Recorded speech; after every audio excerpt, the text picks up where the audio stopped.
Have myself muted there. We are live on this Rooted in Sports Monday, back in business. Um, Obviously, I don't got my guy Swan Don here. He's spending time with family.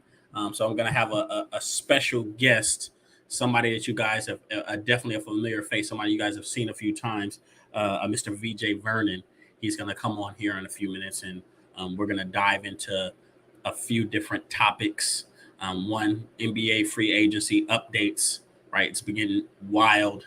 Right, people been signing to other teams. People been resigning to teams that we didn't think that they were resigning with. So we'll definitely talk about that. We're looking at topics. Obviously, we'll touch on Bradley Beal and Damian Lillard. They've decided. Damian Lillard is staying with the Portland Trail Blazers, and Bradley Beal is staying with the Wizards. Right, he resigned on a big contract. So we're gonna explore those two franchises, and I guess does it work, or are these guys just bag chasers? So we'll talk about that. We'll talk a little bit about the NBA Summer League, right? Who are some teams that not some teams, some players that maybe we were a little bit impressed by, that had some good performances. Obviously, the Summer League is Summer League, right? So we know it's not the highest level of competition, but sometimes it's just good to get some tape on some of these guys and see what they have to offer. Both new players and maybe some unproven players in the NBA. So we'll talk about this NBA Summer League, and then we'll have to kick off with just a tad bit of football, right? A, a quarterback that I kind of go to bat for. He just got traded to another team. Just got traded to Carolina, Baker Mayfield. So we'll discuss that, and what does that fit look like, and then we're back with our NFL overrated, underrated segment. Last week, me and Swan, we did offense, and this time, me and VJ, we will cover defense. So it's going to be really exciting, going to be a lot of fun. Just stay tuned for that. Let's jump into this trusty intro, and then we'll jump into it.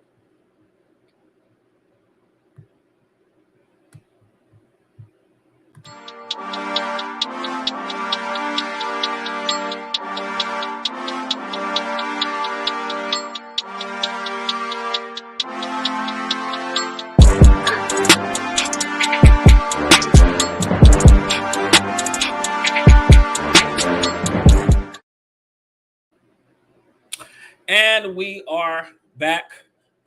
Don't mind the blowing in the background. I'm in San Diego. It's pretty damn hot, right? I don't have ACs, so we're making it do what it do, right? But I'm glad to be back with you guys. So, like I said, first topic we had to cover. I've been chomping at the bit to talk about this all week. I know we touched on a little bit in Rooted in Sports community, but Baker Mayfield was traded. Cleveland finally got the gumption to trade this man. They traded him to the Carolina Panthers for a 2024 conditional draft pick. So I guess, obviously it depends on record and performance. We'll see what happens with that. But the Panthers actually made out really good because they're only paying 4.8, like about 4, maybe close to 5 million of that salary. All right. The Browns are going to pay out 10 million of that. So basically, Carolina's paying for a backup or maybe like a third stringer.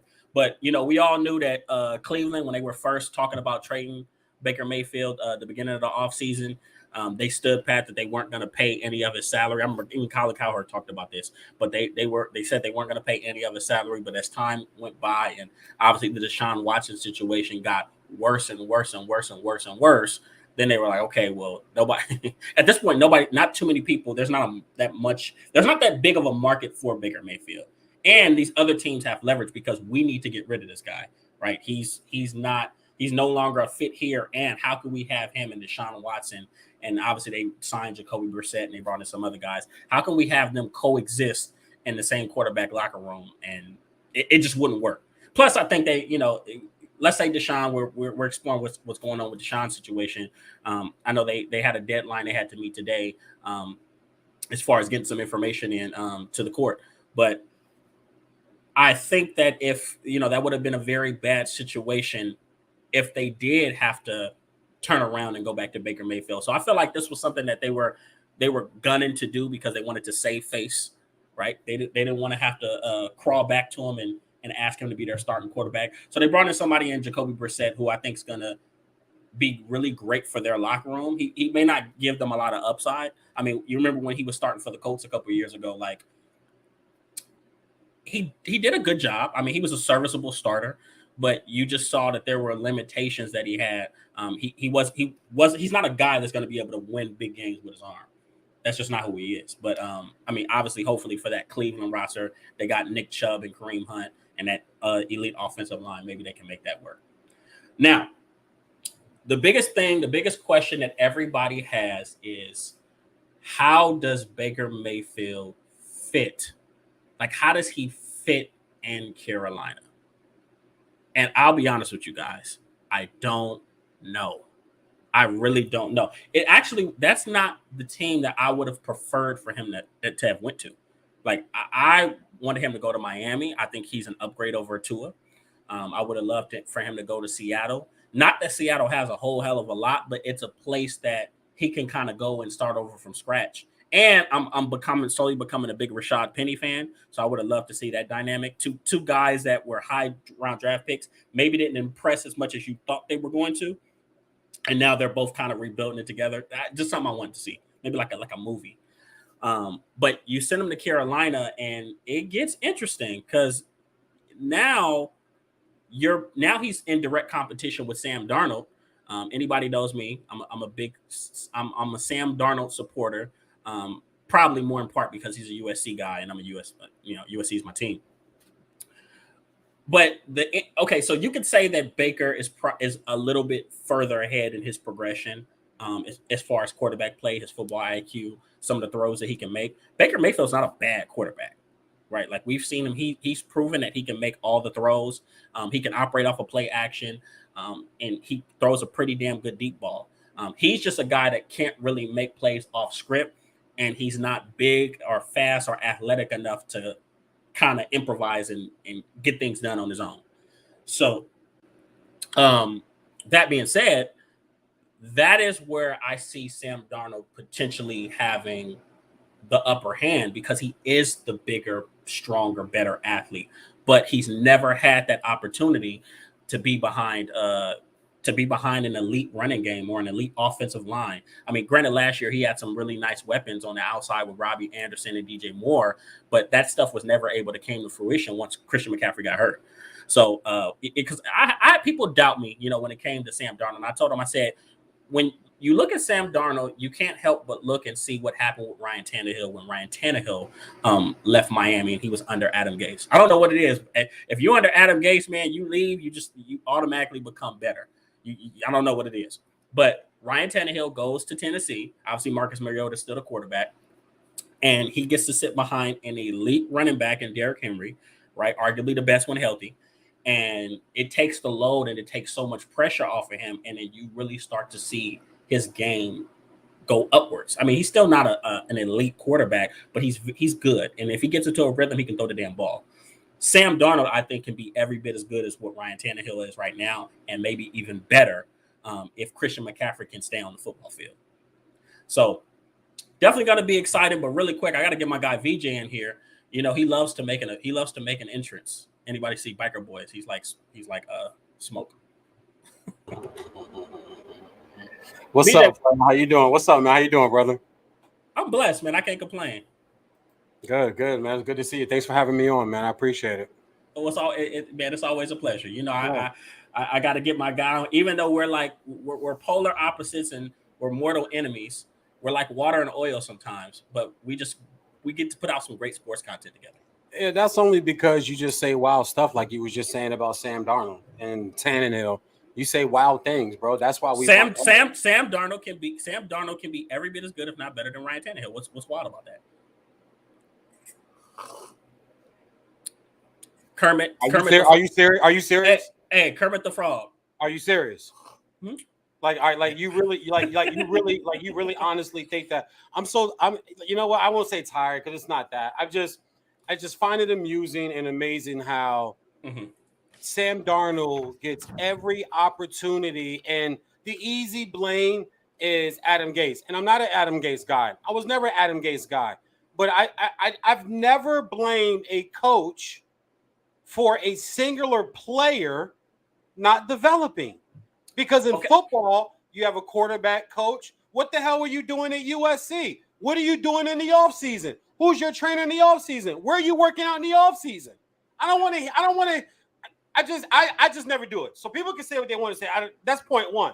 Point two, Ryan Tannehill is still some trash. He's still some trash. He's a starting quarterback.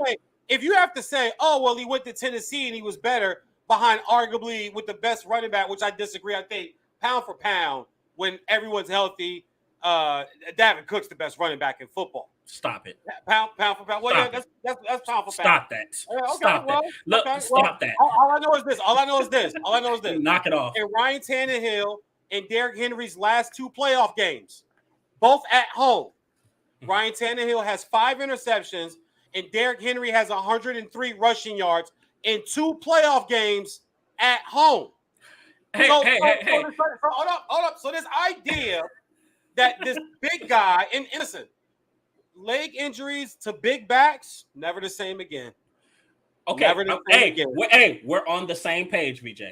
We're on the same page with that. He can't be the best back in football then. Whoa, no. But I was just giving him credit for what he's done in the past. But what you just said, David blew out his ACL, came back and ran for 1,600.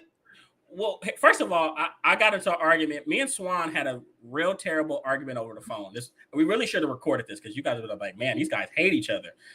And I told him, I said, Dalvin Cook stays hurt so goddamn much that Alexander Mattison has legitimate fantasy value. Yeah. Late in the year, if you need a running back, I picked him up on a few teams last year. Late in the year, if you need a running back, he's got value. That's Dalvin Cook's only knock. He just can't stay healthy. He's guaranteed to miss 2, 3, maybe even 4 games. But obviously, he's rebounded because early in his career he was missing almost entire season. So it's gotten better. He's getting what it takes to keep your body ready. And this is where I was on Fox Sports Radio yesterday with former Jacksonville and Giants tight end George Weissner out of Oregon, former Pac-12 guy out of Oregon. And I told him, we were talking about Devontae Parker, right? We're talking about some of these athletes that a quad, a groin, a hamstring, a calf. Bruh, that's 2 things. Water and stretching through the year so that when the season picks up and you have to take your body to another level, you don't have a calf issue every other damn week. You don't have a quad. If it's not torn, a quad shouldn't keep you out 5 weeks. You're not taking care of your body. And that was with Dav. Oh, Davin's a scratch today. Hamstring tightness. Bro, this is the NFL, dog. This not golf. Hamstring tightness. Why aren't you stretched? Why isn't there enough water circulating through your body already? So how is it that all these other running backs, when the league was tougher, you could tackle more, you could practice more in full pads, there was more contact. These guys played. They showed up every day. How does Damian play 4 straight years, no missed starts? How does a Curtis Martin play 7 straight years, no missed starts? Watch this. Let's talk about a Frank Gore. Okay. So then when people come at me with this guy, lower leg injuries, we'll see. Because this is just not the same breed. It's funny how running backs are devalued in a league where you don't even practice as much anymore. You can't even hit as much anymore. And guys don't want to go low because you could get penalties for that now. And it's a football, it's an unwritten man thing, bruh. Hit me up high. Please don't take my knees out. If you got to crack me waist up, bro. Please do not take my knees out. That's an unspoken rule between NFL guys. But now they can't hit up high anymore. Exactly. So that throws that out the window. So running backs should be going off in the NFL. Yeah, true. Right? You should be, man. Last year, and I think I talked about this so much, I think I have the stat in my head. Last year, only 8 running backs over 1,000 yards. 8. Out of 32 starting running backs, I believe only 8 or 9 guys went over 1,000 yards. Only 2 went over 1,500. And I think Zeke was one of those guys with a torn PCL. Another story for another day. Yeah, at 69. Well, if you average 69.8, I think it's 61.8, 62, something like that over 16 games, it will get you 1,000. Hey, look, now we get the math. Now we get the math of what it takes to get to. Because I gotta bring it to the table, man. So anyway, man, I'm sorry, but thanks for having me, man. But yeah, that the Darnold thing, and I'm sorry, I said all that off of Darnold and Gase. We said Darnold, and we spoke about this yesterday. I put the clip up, so if you see on my social media, we talked about this yesterday. The minute they signed, and the minute they traded for Baker, it was really the last nail in the coffin. The nail in the coffin was last year. They saw enough of Darnold that they drafted Corral. And I don't believe in Corral. But they saw enough in Darnold where they was like, okay, we at least got to get a – we think we could get Baker. We'll wait on that. But in the draft, we at least got to try to take it. Well, okay. Well, let's level set this thing. Sidebar. Baker. My background sidebar. In my background, you see the new Kobe? It's sexy. Did you see the new Kobe? All right, I'm sorry. Go ahead. No, it's nice. I like it. It's cute. Thank you, sir. You had to stroke his ego a little bit. No, don't say that. Don't say that. I'm just clowning, man. I haven't spoken to you in a while. Anyway, I'm sorry. Go ahead. No. This is what we do. We're terrible. But I say all that to say, man, Baker's the more proven guy. That I'll never take away from him. As a matter of fact, I've actually, this. I remember you hopped on my post. You was like, "Stop it," because I've actually advocated for Baker Mayfield. I don't believe he was as bad of a quarterback for Cleveland as some people said he was. Me neither. I thought he was, once again, best quarterback they've had in 25 years. Even if people say that's not saying much, if you can say this guy's the best guy you've had in 25 years, he's the best you've had in 25 years. I think the reason why he had to get out of that locker room and they wanted to move on for him is from a leadership standpoint. It wasn't, maybe it didn't fall on par with what the culture that they wanted, or maybe they wanted to be complete and utter assholes and they wanted to upgrade. Right? They saw that. Look, I can say this is the root of sports. They saw that bad bitch at the club that just got divorced, and they said, "I want her." Right? Meanwhile, you got a nice lady at the house. Well, she may not be the baddest, right? She can cook, she can clean, not the prettiest, but she's dependable, right? But they just wanted that bad bitch at the club that's fresh out of divorce. Maybe got 1 or 2 kids. With a lot of baggage, because I like Deshaun, but there's a lot of, we don't have to rehash what's going on, but we don't. Baggage. Mm-hmm. And I like him. I like him a lot, man. I always have. Yeah. So, I mean, that's kind of how that situation goes. But when it comes to him coming to Carolina, he's going to have to learn an entirely new playbook. And one thing I said is, regardless of who wins the freaking job, I don't care who wins that job, Christian McCaffrey is going to have to finally stay healthy. He's going to have to stay on that damn football field. So if Christian McCaffrey doesn't stay healthy, whoever's starting, they're going to have an abysmal season. Don't matter. Yeah, it doesn't matter. So, yeah, I talked to Adam Kaplan on Fox yesterday too, and I asked him that, and my whole premises was Sam Darnold's job was done. It was done before the draft. It was done all off season. And people thought, well, no, they gave him a chance in the mini camp. No, they didn't. You need a quarterback to throw to the receivers and the running backs and your OTAs. Okay, he was the guy there. He was never starting this year. It's Baker's job. It's not a competition. They'll say that and they'll try to put that filler out. It's not the fact. It's not the case. He ain't never been Baker. Like he wasn't Baker in college. Baker is far better than Sam Darnold. Sam Darnold. Okay. I live out here. I've seen the kid with my own eyes. What happens is this. Let me just say, what happens is this. Paint the picture, please. In sports talk today, it only takes 1 or 2 powerful voices to sway even media themselves, not just fans anymore. It used to be fans, but I've seen and heard media change their narrative. Media, radio guys, TV guys, radio girls, TV girls change their narrative based off of what a really powerful voice every morning, every midday, every afternoon is saying over and over again. And you guys can guess who he is. I'm not going to put his name out there, but Sam Darnold had a huge voice and platform guy waving the Sam Darnold flag for 3 full years every single morning during football season. And it always baffled me because it's, a lot of people aren't watching the games when people fall into that. Because it's like, bro, you can just put the game on. Screw what he's saying. Put the game on and watch the game. And when the Jets moved up to get him, it was like moving up to get Mark Sanchez. These potential guys. And then they just did it again. The Jets did it again with Zach Wilson. Okay, I agree. So, on, bro. So can you at least meet me halfway on this? even if he had some things, he definitely had flaws in his game. I think he, at a minimum, he was a first round pick. He may not have been a top 5, top 10 guy, but he was a first round pick. He was a first round pick off of notes, not game film. Off of game? Come on, no man. Notes. Combine. Workouts. Notes. He was visibly and noticeably bigger, stronger, more athletic than the kids around him. Means nothing. What are you talking about? Jeff George was 6'3" and can throw it through a damn barn wall. Okay, so I'm gonna tell you this, and this will be Ryan Leaf. Watch this. So this will be So this will be the perfect comparison since you said that. For some of the same reasons that people like Sam Darnold are some of the same reasons that people like Josh Allen coming out. And you're not going to tell me you looked at his college tape at Wyoming and said that he was the stud, because this last year he struggled at Wyoming. No. I agree with you. But what has he proven since he's been in the league? He came into the right situation. Okay. All right. So I will take the Sam Darnold because he's played that first, was it week 1, week 2 where he was over under how many games Darnold starts this year? Over under. Let's go Husky bets here. He's straight. You want 3? You want 3 or you want 2.5? 17. No, I'm not gonna do 17. All right, let's. Yeah, I was about to say, just send me my money now.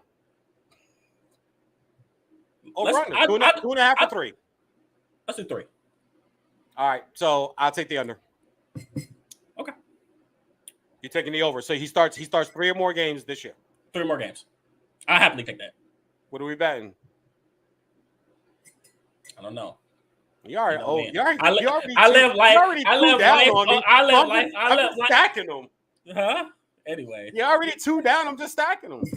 You know me, dog. I'm simple. Sandwich, ginger ale, Grubhub. That's how I do, bro. It ain't gotta be bread. Hey, Grubhub. I might want to spend your money on wings one night. Hey, look. Knowing him, he might he might send some mean guys after me. No, never that, man. Over this DoorDash. No, it's all good. Nah, I know, man. No, I am coming within my own now, man. I'm very. He's changed. Centered. I'm very centered, man. I am. You can't tell, bro. I'm very centered right now. Yeah, you are.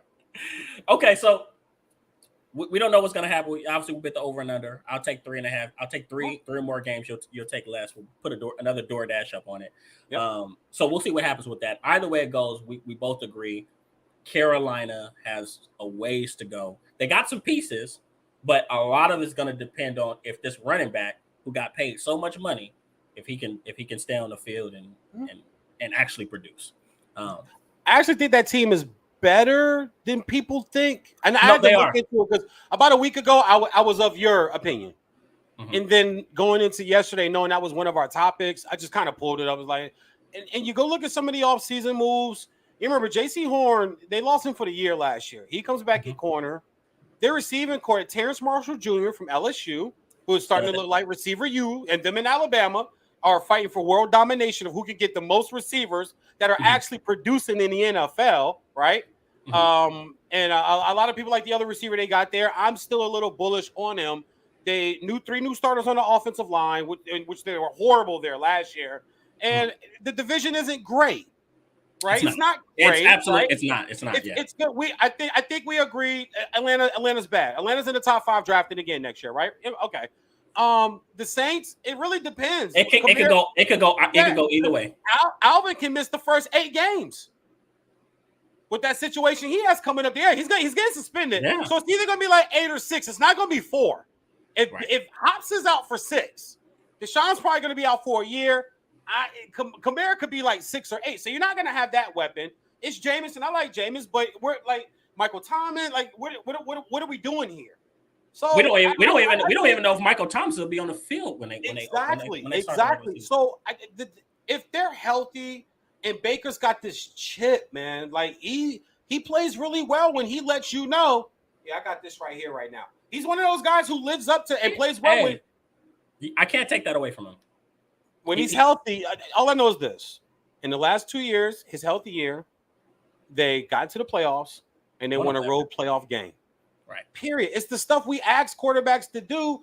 And when some of them do them, we don't give them credit for it. Exactly. Thank you. Right? How many playoff wins does Dak have? And I'm not trying to be a cow. I'm just because I think that's a top 10 quarterback. But he has one. How many playoff wins does he have? He has one. Why? Hey, look. I'm gonna tell you this, and it's funny because should he have more? He should have more. But watch this.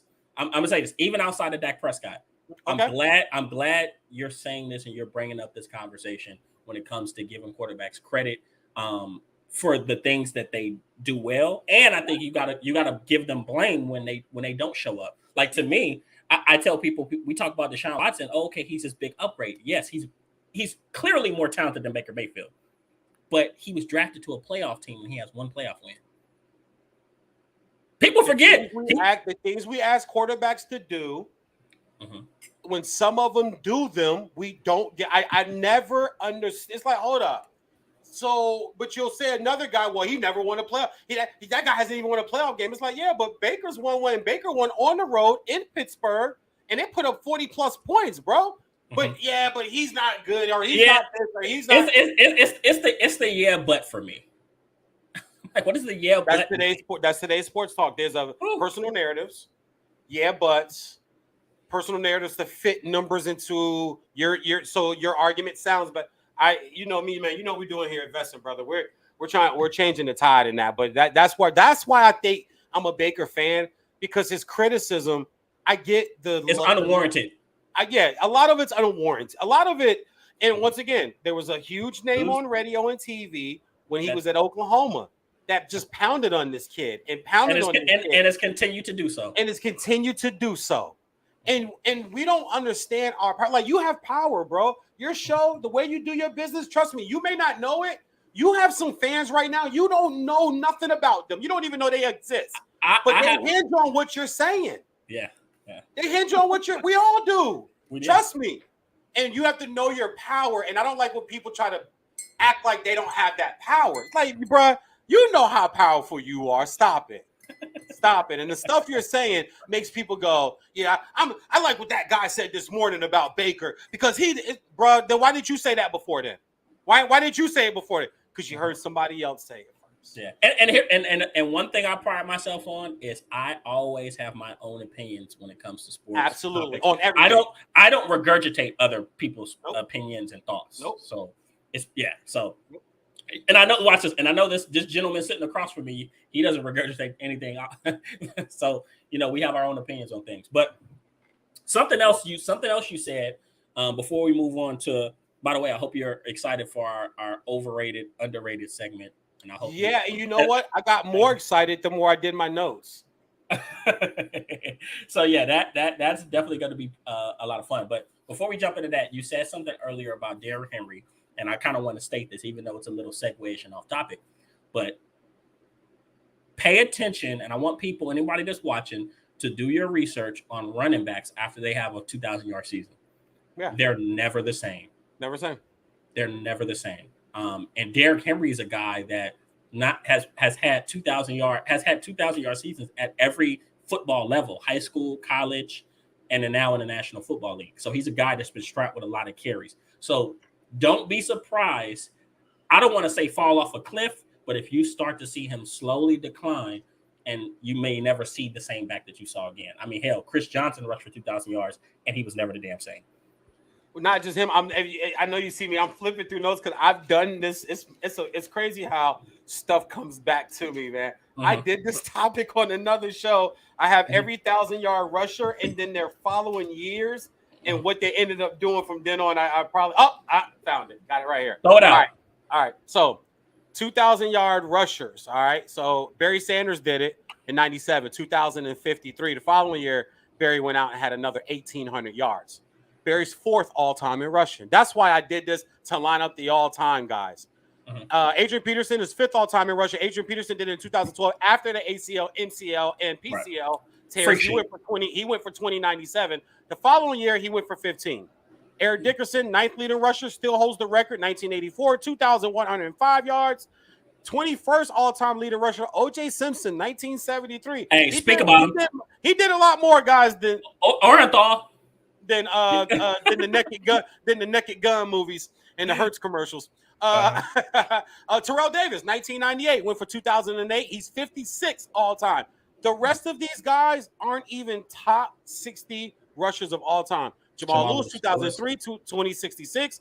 CJ 2K, 09, 2006. Derrick Henry, 2020, when he went for 20. It's funny. He went 2020, went for 20.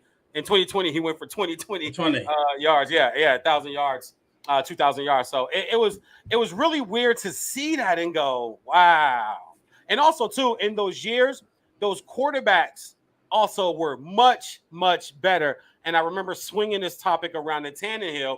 Barry Sanders, the year he did it, Scott Mitchell was probably the worst guy, 3,400 yards, 3,484 yards, 19 touchdowns, 14 interceptions. But Adrian Peterson, the year he went for 2,000, his quarterback threw for 4,500 yards, 35 touchdowns, 7 interceptions. So it shows that when you go for 2,000 yards, your quarterback looks a whole hell of a lot better than he is, except for Scott Mitchell, which is why Barry Sanders, in my opinion, pound for pound, and I've recently changed this over the last year, is the greatest running back to ever grace us. There's a 1B.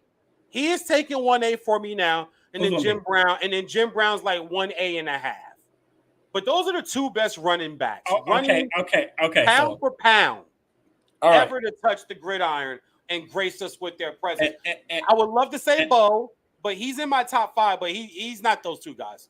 Very different. I respect anybody that says Barry. Even though I'm going to fight for my guy because he had 10, 11 straight 1,000-yard seasons and he could run behind anybody, but his vision was so good that he was going to get the job done. He just wasn't sexy or spectacular. But as far as putting Jim Brown, see, don't say that. Don't say that. His running,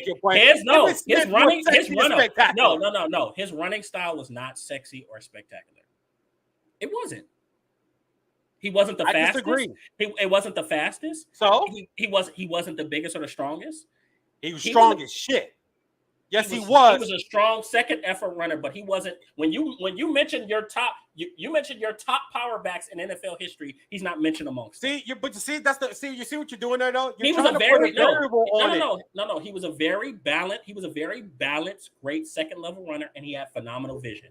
That makes you a great dog, Barry. I hated Emmett because I was such a Dickerson and Peyton guy when I was a kid. I hated Emmett Smith, but I used to watch Emmett and go, God, man, why don't y'all tackle him? Because you can't tackle him because he's that good. Yeah, I mean, he's that good, but I think when you compare his running style in comparison to some of the other running backs in the league, it may not be as spectacular, but it may not look as cute. I still disagree. I don't think so. Emmett used to spin. Emmett used to jump cut. This is what happens. The highlights they show are a lot of times when the greatest offensive line in any 5 or 6 year period, maybe other than the 80s Hogs, in my own personal opinion, that Cowboy line may be 1 or 2 all time of about a 5 or 6 year span in NFL history. I agree. So a lot of the highlights they show are him running through holes. It's not his fault he had a great line, so I'm not that guy. Emmett made a lot of guys miss. Emmett ran over a lot of dudes, and he was slipping around a lot of dudes. He was very slippery too. And Emmett ran away from a lot of dudes. So I'm not giving you that. I'm not giving you, and I'm propping your guy, but I'm not giving the way you're trying to explain it is with these variables. The way I'm explaining it is that if you look at his physical gift, his physical skill sets, they weren't extraordinarily better than anybody else. Barry Sanders could say that he was more agile and he was faster than probably 98% of the National Football League. Bo Jackson could say he was more powerful than any. These guys had something to hang their hat on. And he was fast too. He was fast too. And he ran over. Dude. Matter of fact, we done with this show. I'm gonna go play some Super Tecmo Bowl. Just so you can play as Bo Jackson? Just to play. I'm gonna play a few games with the Raiders just so I can use Bo. I tried to do a season with them once just to see if I can run for 3,000 yards with Bo Jackson. You're terrible. Because remember back then, if you ran backwards and then ran forward, they counted those yards. They counted the yards. yards. So going back to my point. So we went off about Emmett. This isn't even about Emmett. I just can't for the life of me put Jim Brown that high. And it's because Jim Brown, some people, I say this in sports period, some athletes are a victim to the times that they compete in. I don't believe that. And I do. Jim Brown was playing in an era with 180-pound linebackers, and he was 230. He was just bigger and better than everybody. I'm not saying. Do you say the same about Shaq? No, because it was a big. When Shaq came, first of all, we all know when Shaq came into the NBA, one, he wasn't as big as he was when he got to LA, and it was legitimately a big man's game. So it wasn't. He was talented, but it wasn't like you could say that he was just bigger and more talented than everybody else, because they were a lot of good big men in the NBA. But say that part again. You just said though. When he got to LA? When he got to LA, he got. That's the Shaq I'm talking. That's the Shaq I'm talking about. Who was just bigger than that? Because no, keep it a buck. Ewan was gone. Olajuwon was gone. David Robinson was on. The NBA was. David Robinson was on his guy, exactly. So all those big guys he came in against, by the time he got to Superman, they weren't those guys. To push people back, call him the most dominant player of all time, but it's bro, you was bigger than everybody. So let me ask you this: to push back on that, even though he may not have been as dominant as he was in LA, he did work when he was in Orlando. He did work when he was in Orlando, but when he was in Orlando, nobody labeled him the most dominant player in the game. Because you still had Akeem Olajuwon. That's the point. To Tiberius. That's the point I'm making. That's the first time I've ever called you that. I normally called you Kenny. Yeah, that's the first time I've ever called you Tiberius. I wanted to try it. I don't like how it tasted. We're not doing that. Well, like just like your parents made you eat vegetables, you gonna sit there and you gonna eat them, or you're not gonna leave the table. Kenneth, right? That's my man, Kenneth. That's how you're in my phone. You're in my phone is Kenneth, man. But no, I get what you're saying, but he didn't get the most dominant. That's why I don't like that title for him. And I said, bro, the most dominant ever was Michael Jordan. Whether people want to admit, because we look at dominant of size and stature. And if I say Wilt, then you'll be a guy that goes, well, he's a victim of the times. Some guys are. Some guys are. Well, okay, so then my question was, do you feel the same about Shaq? In the early 2000s? He the was Lakers already, Shaq. I don't like that argument. I don't like the way you put that. Well, because you're watch it. You're taking your own logic. All I did was take your own logic and hand it back to you. What you did was you took a guy that in the second or third act, the second act of his career, just added mass to go on with his athleticism. And okay, he was a matchup nightmare at that time, but it wasn't like he wasn't a dominant player in the 90s when he was smaller and he was in Orlando with Penny. But going back to Jim, Shaq was always still kind of bigger. No, he's still, but he wasn't 300. He wasn't 320. He wasn't that big. He wasn't 300 pounds big. No. He wasn't 300. But Shaq, dog, people forget how big Shaq was. They really Shaq do. Was a big, Shaq Even Orlando Shaq. So then again, if you're saying dominant and you're saying a victim of the times, then I'm saying I'm not calling Shaq the most dominant player in NBA history, because at the time that we put that level on Shaq as being the most dominant player in the league, he was bigger than everybody. Okay, but let's make this comparison to Jim Brown, because this is where we started. When Jim Brown got to the National Football League, he was, or back then I think it was the American Football League, because they hadn't merged yet. They hadn't merged. Yeah, he was coming out of Syracuse in 60. Was that 61? 50, I think it was 50s. I think he played 50s. All right, so 50. All right, he played into the 60s though. All right, go ahead. He came into the NFL already bigger than probably 90% in the NFL. He was bigger than some of his offensive linemen. I would have to look that up, because I think a lot of time we take. We'll look it up, because I think a lot of time we take NFL and we go, yeah, those guys were 150. Dude, there was no 150-pound freaking linebacker in the NFL. In the 50s and 60s. They had linebackers. Humans were still big people. Okay? They had 175, 180-pound linebackers. They had 200-pound centers and guards. I mean, hell, that up. I think StatMuse will have look that. It up. Look it up. Average NFL lineman. Okay. I'm gonna look it up. Think about this, and let's even go down a level. Okay. Jerry Jones won a national championship at Arkansas as a guard. He was a guard. I know that, but and he was 180 pounds. 180, maybe 190 pounds. So that 50s, 60s. I don't know. He's pretty old.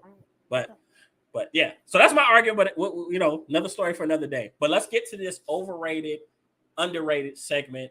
I want to hear. I want to get into the nooks and crannies, and I want to know who you have for some of these categories, man. So obviously, I'll let you start. I'll let you start. No, I want you to start. You said I want to hear what you got, right? We're gonna start. Obviously, we'll start overrated first, but we're gonna go D line, linebacker, corner, and then we'll go safety. All right. I'll start with D lineman. I got two guys that I think at this point are overrated. JJ Watt's one of them. What? Yeah. Not TJ, JJ, the older brother. Yeah, he's overrated. They gave him that contract. He's been an injury-prone player the last 3-4 years. I don't have to tell you all the stats. I wrote them down. But if people want to see him, go pull them up. Just go look at the last 3-4 years of his career. He's not a 2-year, $38 million guy, which was the contract that the Cardinals gave him last year. He just can't stay healthy, which lets me know that he was probably pumping something into his body. Because big guys like that, like the Bosa brothers, big guys like that who just continue to tear muscles, and it's what you're putting in your body that's tearing your body down, and the reason why you can't keep it and hold your body together. Trust me on this.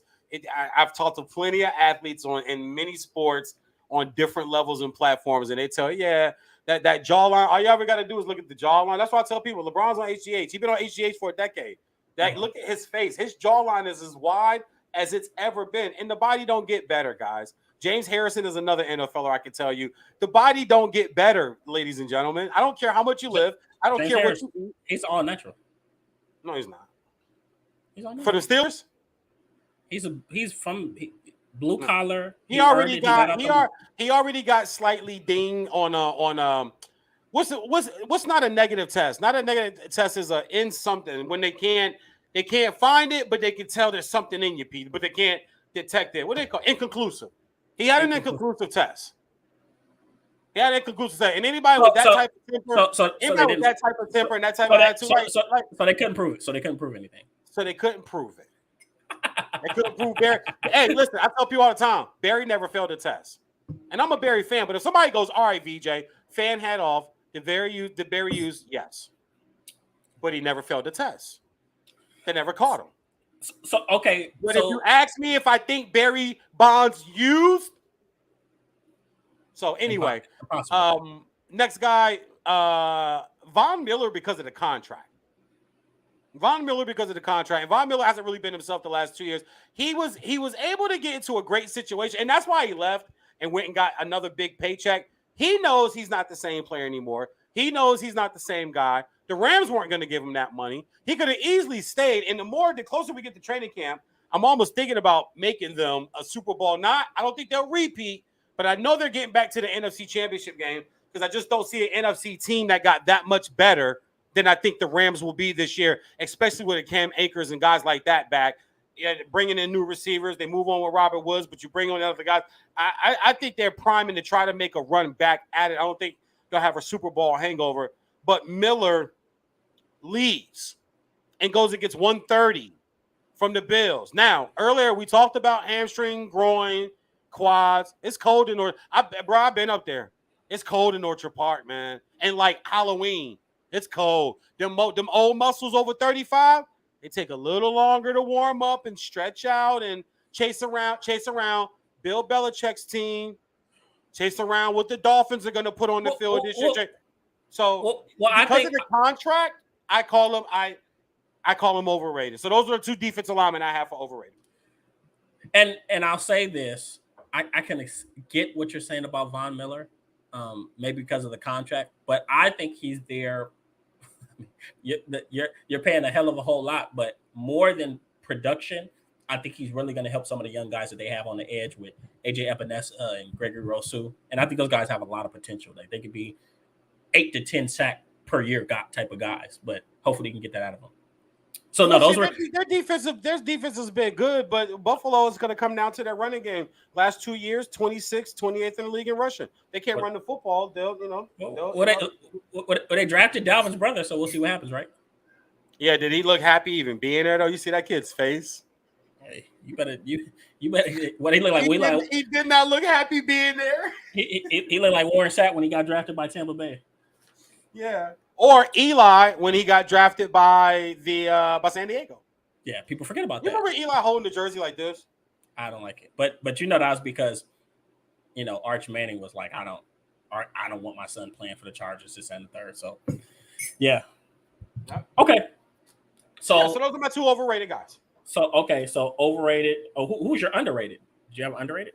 I couldn't find one because I think that most of the linemen I like or D linemen I like in the NFL, I think are playing pretty good. Oh, you know what? The one guy, and you'll love this one, and I guess you can list him at a D lineman because he's turned into a rush end, would be Michael Parsons. I think he's underrated. I think he's a lot better and will be a lot better than some people are giving him credit or maybe touting him to be. The only pushback I ever had on him was last year when people were trying to compare him to Lawrence Taylor's year he won NFL Defensive Player of the Year. When there were some hosts I was on with that was talking that crazy mess. And let me finish.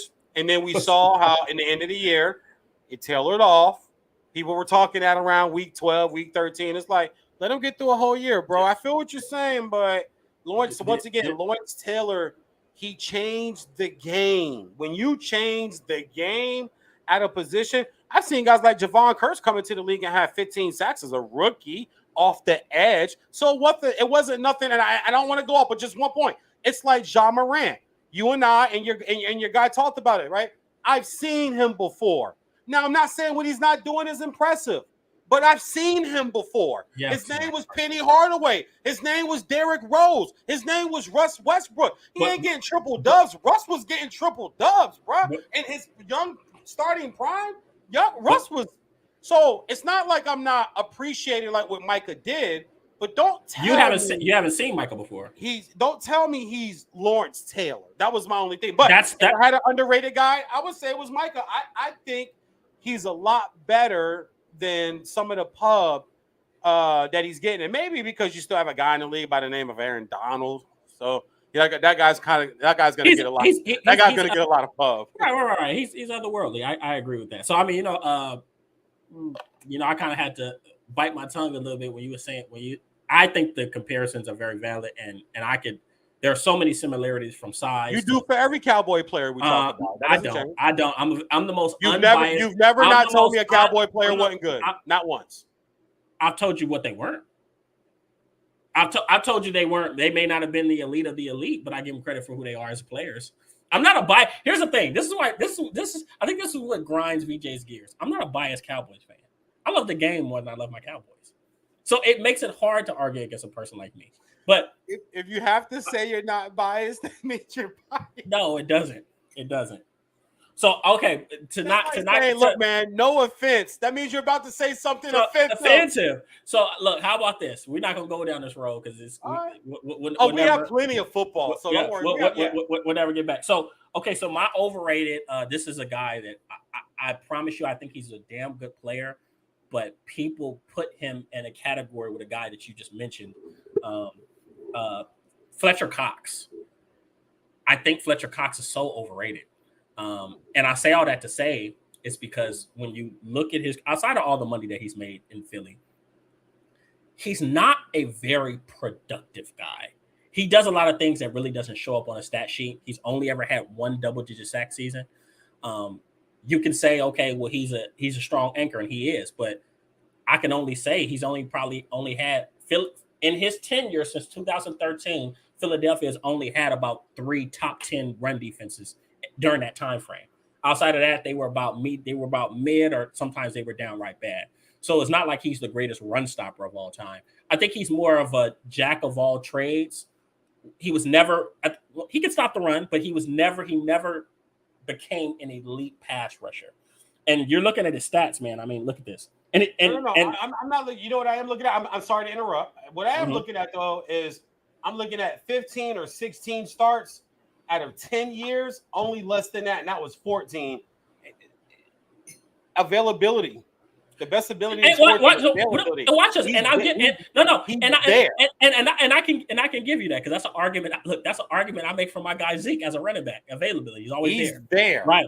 But so okay, but watch this. But watch this. But if you're there, and sometimes, and I get mad when they let guys make the Pro Bowl with numbers like this: 5.5 sacks, 3 sacks, 4 sacks. Mm-hmm. He had the 9.5 sack season. Good. Yep.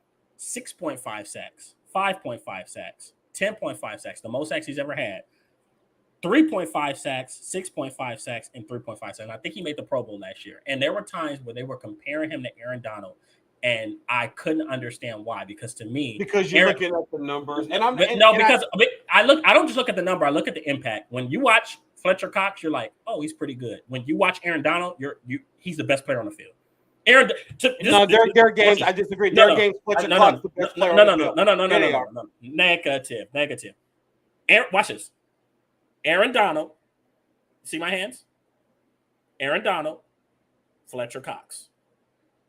Aaron Donald. Do me a favor. Put your hands back again. Put your hands back where they were. All right. So Aaron Donald up there, right? Hold on. Fletcher Cox. Camera. Okay, and then Fletcher Cox down there, right? All right. I'm gonna help you. Aaron Donald up top. Everybody else where your hand is. Okay. So that's not an indictment on Fletcher Cox. It's not. That's an indictment on every damn body else in the league. It's not an indictment on Fletcher Cox. I just say I've seen people compare him to Aaron Donald and put him in that same category. And he's not. I agree with you. That's ridiculous. So whoever's doing that, but whoever's doing that, how the hell are you watching and listening to them? I'll tell you this. I'm going to tell you who Fletcher Cox reminds me of. And this may piss you off, but you may agree. Oh. To me, he is a more physical Gerald McCoy. Fletcher Cox is he's a more physical. He's a more physical Gerald McCoy for Tampa Bay. A more physical Gerald McCoy? Gerald McCoy. He's a more physical Gerald McCoy. They have similar size. Fletcher Cox is a better player than him. You have to see the thing is this is also what happens in football. I won't say sports, but in football. He does what the defense is asking him to do. There were a lot of years in Damian Suh didn't have numbers, and people would go, "Oh my God!" And Damian Suh, not me, dude. He is being double teamed almost every single down. When he does that, it's for other people to make plays. If other people aren't making plays, that goes back to your argument of where their defense was. Where their defense was only right there. But that doesn't mean Fletcher Cox is not. Doing his job and not affecting. So what are you saying? Are you saying he's more like Richard Seymour? That he was just a victim to the scheme he played in? I give him Seymour. I give him Vince Wilfork. I give him any of those guys, man. Why do you think he's still there? Why do you think he's still there? He's a good player. I'm not saying he's not a good player. He's a great player. He's a great Fletcher Cox. I'll tell you this, and I'll stand on this. He's not a Hall of Famer to me. Okay, that's fine, but the NFL, in my opinion, is the only league that gets Hall of Fame right anyway. So you're not going to get no argument out of me for that. Yeah, he did join the NBA Hall of Fame. They let everybody in. There's people yesterday told me Damian Lillard is a Hall of Fame player. I'm like, bro, guys. But when I think about it, he might get in. It's the Naismith basketball. Whatever. Exactly. So that's stupid. That's stupid. And it's also the Canton Pro Football Hall of Fame, not NFL. It's the pro so it's the same thing. But they just don't let any damn body. Now I think they let too many people in per year. That's their own fault for not letting certain guys that should have already been in. How the hell is Sterling Sharp not in the Hall of Fame yet? We're still waiting on this. The same reason. And if I'm not mistaken, he finally got in. Did Terrell Davis get in yet? Yeah, I think TD got in first ballot. He didn't. He didn't get in the first ballot. Yeah, I think TD.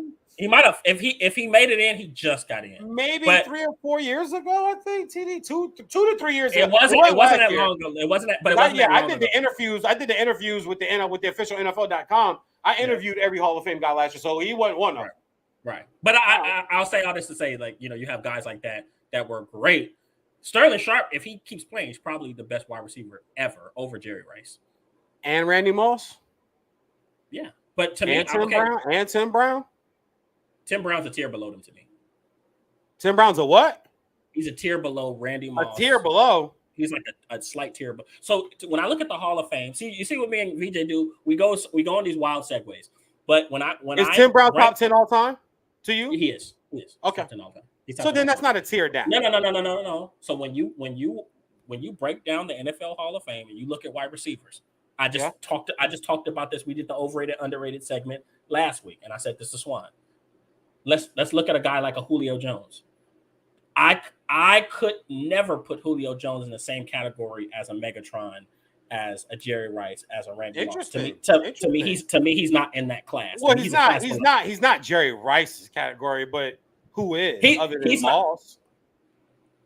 Calvin Johnson. You think Megatron is in Jerry Rice's field? There was a time Calvin Johnson was far. This is the way I look at it. It's one thing to be the best, but it's another thing. We just mentioned Aaron Donald, right? Yeah. It's another thing to be far and away the best. And Megatron was far and away the best for the better part of 5 years. He got old, injury started piling, not old, but the injury started piling up, and obviously he played in cold Detroit. And just like Barry, he had to go ahead and chunk up the deuces and get on up out of there. But when he was the best by a very wide margin. And he's one of few guys that I can say this. There aren't many players that truly maximize their skill sets. Megatron maximized his skill set as a 6'5", freak athletic guy. Yeah. So I put him in that class. So Tim Brown to me is not right. He's close, but I think you have that tier, you have that class. Then a slight tier below, you have Michael Irvin, who's one of my guys. You have Michael Irvin, you have Tim Brown. I think that's where you put a Julio Jones. I think where's T.O.? Where's T.O. for you? Oh, T.O.'s in that top tier. Okay. 100%. Where's CC? CC. Chris Carter. Oh, he's in that second tier. He's in that second tier. Where's a guy like Steve Largent?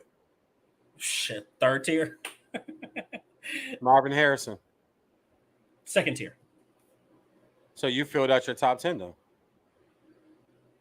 That's pretty much your top. Okay. All right. I don't have a beef with. I just my only beef with receivers is who's one, who's two. For me, it's Moss Rice. I know for most people it's Rice Moss, but I'm going by just like in the NBA. To me, it's Kareem. It's Jordan, Kareem, Kobe. Some people want to put LeBron, Jordan, and all that. That's fine, man. You can do what you do. It's just where I stand with, and then everybody else to me just falls. I don't care where you have anybody else ranked, just as long as your top 10 is kind of all the same guys as most people's would be. I don't care where you have them. Like you may say T.O.'s 4. Somebody may say he's 2. All right, that's cool. But we know he's in the top 4. But we know he's not number 1. So if you have him at 2, 3, or 4, okay. I don't think there's enough to even there to debate about. It's like, what are you going to debate that guy? What? A touchdown or 2 or 5 touchdowns or 10 yards? 10 yards, yeah. Like, or even 100 yards, even 200 yards. If you were at 12,200 and I was at 12,038. No. Here, I got one for you. An NFL player, the offensive player of the week. Yeah. Offensive player of the month. I hate those. I really do. I think those are the stupidest things in sports. Western Conference Player of the Month in basketball, Eastern Conference Player of the Week. I think those things are so stupid. A week, a month, and it just, to me, it continues to crowd good judgment, and it continues to affect real sports talk TV and radio. So real quick, I'm gonna get to my underrated. Okay, and then we'll address Kyle's comment right before, because when we jump back, we're gonna jump back. Okay. Kyle said, "Is Beckham a true top fit?" No, he's not. He's not. Who, Odell? He's not. Top 15? He's not.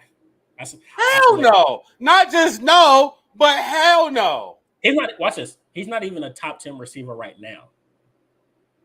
Has it been in 3 years? 3 years.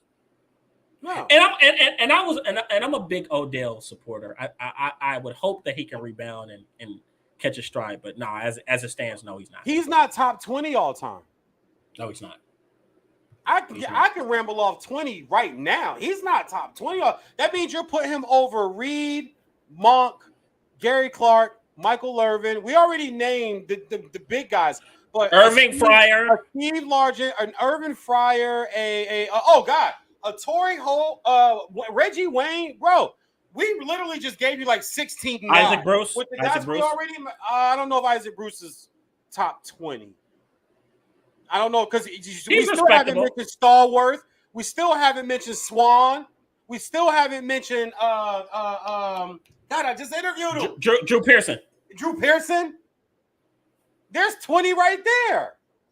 Odell's not better than those guys. Odell was a really good receiver. I never thought of him as now, did he have great years and great moments? Absolutely. But to me, you got to do that for a decade plus. For me to call you overall great. I think consistency and injuries are what has plagued his career. Because I was a guy that was real big on his potential, and I said that he was one of the few guys that I felt like would really start to hit his stride going into his late 20s, early 30s, because I felt like he was so skilled. But once again, he hasn't been consistent, and he hasn't been able to stay healthy. He got hurt in New York, and now he's been hurt. Here's the top 20 guys in catches, just real fast. Rice, Larry Fitz, Gonzalez, Witten, Harrison, Carter, Brown, Owen, Bolden. Big game Witt. Isaac Dodger, Steve Smith Sr., Isaac Bruce, Hines Ward, Randy Moss, Brandon Marshall, Antonio Gates, Andre Reed, Derek Mason, Art Monk. Hey, Derek Mason's underrated, bro. He's so underrated. So there's no one that can watch both their careers and go, excuse me. Odell was better than Derek Mason. No, hey, watch this. He's not even the best Giants receiver ever. Armani Toomer. Armani Toomer. Right? Was drafted and was just as steady as you could be as a pro. It was, you know what he reminded me of? He had a much better career, but it was like when the Dolphins drafted OJ McDuffie. Never flashy, never highlighty, but for about 7-8 straight seasons, he was always out there.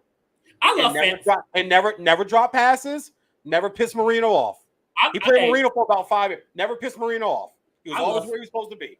I love fan favorite players. Yeah. OJ McDuffie, I tried to get him on my show. We follow each other on Twitter. He's been tied up. And if you've seen, I've had Larry Little, and I've also had Richmond Webb, former Dolphins, on my show. And they're trying to help me out. But even after that, Keenan McCardle, Julio Jones, like he's not even in the top 25 guys in catches. Like he has some ways to go, and he's going to have to battle with father time, and he's going to have to come back from this. And having an ACL injury this late in your career, that's tough. So super tough. Yeah, it's tough. So we'll see if he can bounce back. And in a second, go ahead. Or did he tear the Achilles? No. What did he tear? What did he tear in Cleveland? What did he hurt in Cleveland? In Cleveland, it was his.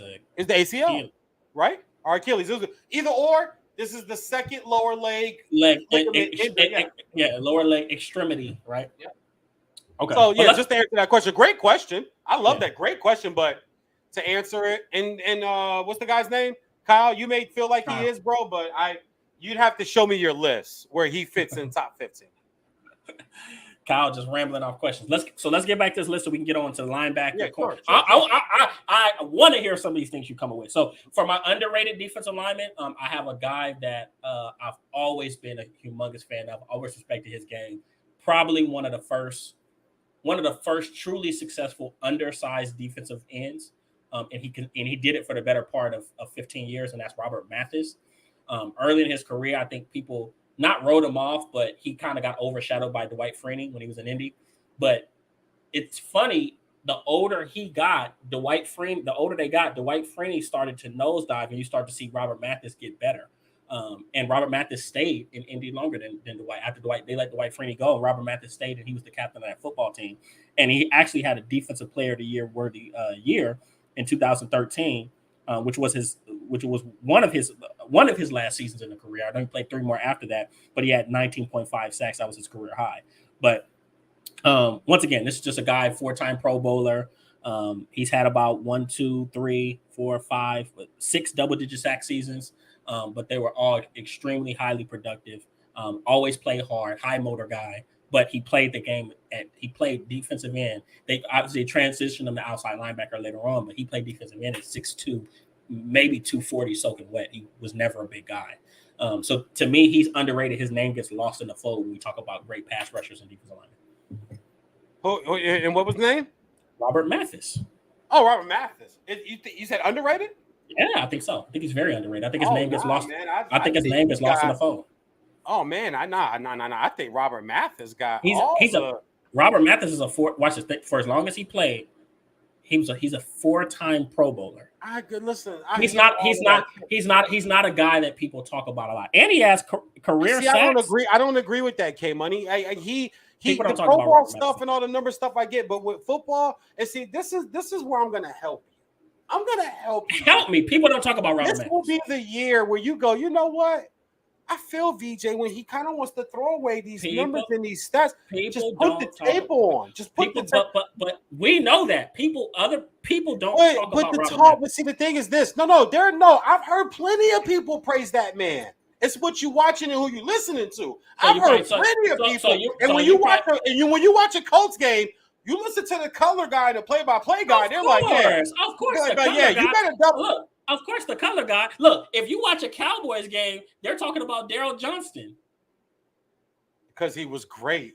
And he was great. But But outside of Dallas, you don't hear very many people. And I'm not trying to compare Daryl Johnston. But back then, you know why Moose got the love and praise, very rightfully so, that he should have and that he did, is because TV rights and deals and packages weren't where they were. And you put on whoever people were going to watch. And that, no matter where you lived, the Cowboys were on at least 12 out of 16 Sundays, no matter where you live, because they were America's team. So people got to see and watch it. Now, you're talking Robert Mathis. How many national Colt games do we get to see? Not a lot. Unless it's Thursday night, color splash uniforms, which is a horrible idea. Somebody needs to get fired, whoever thought of that. Monday Night Football or Sunday Night NBC Football are the only time that you're going to Saturday on the holidays. Saturday, late in the year, Saturday. But if the Colts played more on national TV, people, I believe, I just don't like underrated. I believe there's enough people that know, no. This guy, Robert Matt, wow, man. Remember him and Freeney? Woo! They were freaks. So can you agree? Will you agree with me on this? Watch this. Would you agree with me on this? When they talk about great Colts defensive players, will they mention Dwight Freeney first or him? They'll mention Dwight Freeney and Bob Sanders before they mention Robert Mathis. And I think Robert Mathis was better than both. No, Mathis will get it before Sanders. He'll get mentioned before Sanders because when you think of Dwight Freeney, normally we have a great pass rushers like that. There comes a tag team partner with you. When you have a pass rush. Now, when you're Warren Sapp, well, even Warren, because when you thought of Warren Sapp, you thought of Simeon Rice. Because Warren opened up so much for Rice and vice versa. And whoever Aaron Donald's playing with, you're going to reap the benefits. But Aaron hasn't had that Batman defensive lineman yet in his prime. He hasn't had that guy yet. That shows you how good he is. He hasn't, just like in Dominican Sue. I don't think I can name a dominant guy. Cameron Wake. Wait. You talking about that Dominican Sue play with? He played in Detroit when Ezekiel Ansah had a Pro Bowl year. On the left end? In 2000, he was the right end. He was a rushing end. He was on the right 2014, It was in Dominican Sue, Nick Fairley. They had Jason Jones, who had a pretty good year. I remember Nick Fairley can't stay in shape ass out of Auburn. I remember him. A big wasted ball of clay. He had all the talent, big waste. But you know what though? You can see it in college. Remember, he had to come off the field a lot. He did. You can see it in college. When a guy can't stay in shape, the kid at Georgia. The kid from Georgia, Jordan Davis. Jordan Davis. That's in Philly. But they said he showed up. They said he showed up to OTAs in shape. Oh God, he dropped so much weight. Somebody got in his ear and said, "Bro, if you want to play longer than your rookie contract, you got to shed like 40, 50 pounds, dog. This is the NFL." So he probably went from 350 to 320. I thought he was like 360, 370 in the championship game. If he was, he was big, man. If he was, that was ridiculous. That was a huge. Yeah, he was, bro. He's a huge human being. But he's a dancing bear. Yeah, he's very athletic. Christian Wilkins out of Clemenson. I like Christian Wilkins, but Christian Wilkins came in the league in pretty good shape. He was about 3. He was 305, still a little over. I just saw a video of him the other day. He leaned for this season. Like he really got focused and lean. But he's also got his contract coming up. So. He does.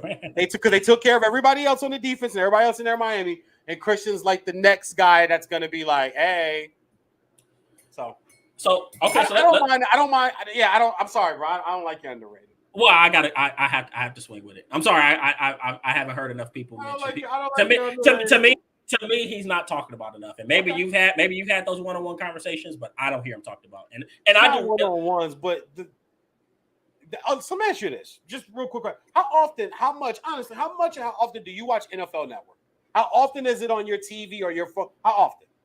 Well, actually, I look at the NFL every single day. I don't have NFL Network. I don't have the app or anything. Right. But I research NFL every single day. And see, that's the thing. I have it stays on my channel probably over the last, I would say, 17, 18 years. It's on my TV all the time. Just as I don't watch ESPN. I watch NFL Network all season, because I can go on the app and get the scores and highlights. I don't have to watch. But I think I fill my mind with so much. I've just seen a lot of people over time talk about John Hill. Oh, I like this one. Yeah. Oh, I like this one. By the way, great tandem in Jacksonville. It was. Yeah, it was. They were. Hey, Kyle's a Jacksonville fan, by the way. Yeah, that's Baselli and Fred Taylor and Keenan McCardle and Jimmy Smith and Mark Brunell. Speaking of Jimmy Smith, when we did overrated, underrated last week, he was my underrated wide receiver. People forget about Jimmy Smith. Okay. I did an overrated, underrated with a guy about 2 weeks ago. He had Keenan Allen is overrated. I was kind of taken back by that one. That kind of to me Keenan Allen is where he is. He's a top 10 guy, elite route runner. He's a top 10 receiver. Yeah, for like the last 6 years. Yeah. It reminds me of, not body or anything, but his consistency. Brandon Marshall. Okay, I can see that. B Marsh, even with all his head shit, when he buckled the chin strap though on Sundays, when B Marsh put the chin strap on, don't make me cue up that one-handed catch he had in the red zone in Chicago. Between two defenders. He just stops and he's just kind of laughing. And you can see in his face, he's laughing at the defensive. Like, he's like... Yeah. He was a dog. He was a dog, man. I know like 7 straight years of 1,000 yards? 6 straight years. No, of like 1,500. Like, he had a... Because I talked about him on the show maybe like 2 years ago. And we were talking about receivers, and I was like, dog, we forget about Brandon Marshall. But anyway, I don't want to get off track. But I'm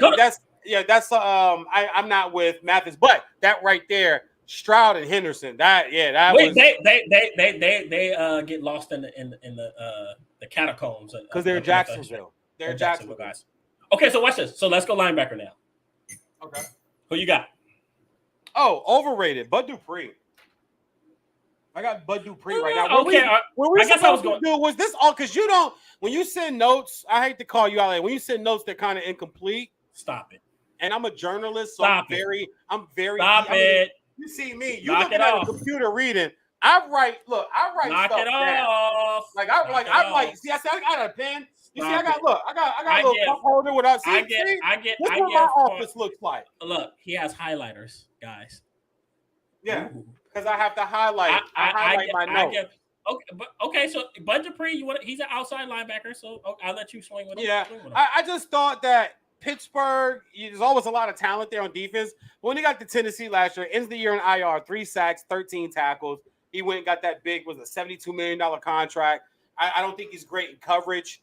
And I thought he got covered up by a lot of great talent around him. And now he got moved to a team where you have to be the man, or as Barkley say, the bus driver. I don't think he has to be. I think Harold Landry's that guy. You don't pay a guy $72 million to come in and be a guy. You pay a guy $72 million to come in and drive the bus. Even if you got a talented guy there, you're right. There was something, but not $72 million or $78 million or whatever. He had the highest free agent contract last year. There was nobody that topped this contract. He had the highest free agent signing last year was Bud Dupree. And to me, severely overrated. Underrated, man. I'm gonna go with my guy. I'm gonna go with my guy, man. Raekwon Davis. My guy, Raekwon Davis out of Miami. I think once they realized he was better in space, he got much better as a linebacker for the Dolphins. Was one of the reasons for the turnaround for Miami's defense last year was Raekwon Davis. Once he got in space, covers well, blitzes well, doesn't make mistakes, gets in his zone, gets to where he needs to be. And it doesn't always have to be numbers. I'm a tape guy. Put the tape on, man. Film don't lie. Film don't lie. You can't cover up film. And I think he's going to have an exceptional year, especially that they signed Ogba. They got him back up there. I just mentioned Wilkins. He's going for a contract year. Bring in another linebacker. Bring in a veteran. We have one of the best secondaries in football. I think I think at linebacker he's really underrated, and I'm expecting a lot of great things from him. Another guy I think is underrated. So I want to throw out, his name slips my mind. The kid from Tulsa, they got drafted by the Cardinals. Zayvon Collins. Yes. David Collins. That brother is sideline to sideline. He was one of my pet cats coming out in the draft. Yeah, and you did, because we did the draft show that year together. Mm-hmm. When he coming, he come with bad. You know the saying, he comes with bad intentions. He comes with bad, and he's really good. He's really good in coverage too. He's really good. And I think he's a reason why the Cardinals will be a lot better in that middle second, on the second level of their defense this year. So those are my two linebackers. Okay, so it's funny that you mentioned Bud Dupree, because one guy I had to go with a little bit, and people are gonna hate me for this, but I think TJ Watt is a bit overrated. And I say all that to say, first of all, let's go back to Bud Dupree. No, this is interesting. I don't know if I disagree. Watch this. Let's go back to Bud Dupree. When you look at their defense, first of all, they have talent all around. From what's the kid out of Ohio State, the 3-4 defensive end they got on the right side. I always forget his name. Hayward, who's quietly been one of the better interior guys. He's a stud. Since he came there. Then they had a guy that just retired, Stephen Tuitt. And a year ago when Bud Dupree was there, he had an 11-sack season. Mm-hmm. Stephen Tuitt, his arrow was pointing over before he retired. But when Bud Dupree was there, to me, which made it evident of maybe some limitations that TJ Watt may have, TJ Watt didn't rush over the left tackle. He rushed over the right tackle. Bud Dupree, the more athletic guy, Jesus Christ, people want to call me on podcasting. Turn your phone off, man. But I said Bud Dupree, the more athletic and probably a little bit more explosive of a guy, maybe not as technical, he rushed over the left tackle, and he had two double-digit sack seasons playing in Pittsburgh across from TJ Watt. Now, I'm not saying that Bud Dupree's a better player than TJ Watt, but if you really watch TJ Watt's game and based off of some of the pieces that are around him, what's really being demanded of him? I think he's gotten really good at his craft and he knows how to get to the quarterback. But what all is really required of him? He's not the most versatile guy. He's a pretty much a pass rusher. He's not the best against the run. I just feel like people put him on this top shelf, and I guess I can say this because my guy Micah Parsons, I felt like he had a legitimate argument to win Defensive Player of the Year as a rookie. I think Micah Parsons is head and shoulders a better player than he is. And he just got into the NFL and was casually rushing the quarterback. TJ Watt had to work years to even become the player that he is right now. So I think TJ Watt's a little bit overrated. I'm going to give you another one that's surprising. And it's going to be surprising, but he's only overrated in this sense. All right. When we look at that 2000 Baltimore Ravens defense, I love me some Ray Lewis. But in the grand scheme of things, with his skill set and his talent level, if you look at that defense, and he had Big Sam Adams and Tony Siragusa in front of him. By the way, both 330, 340-pound guys. So he has 600 pounds of man in front of him. So he's roaming. Nobody's touching him. Nobody ever touched him. You had a Dalius Thomas. Let's see. You had a Dalius Thomas. I remember they got a Dalius Thomas from Chicago.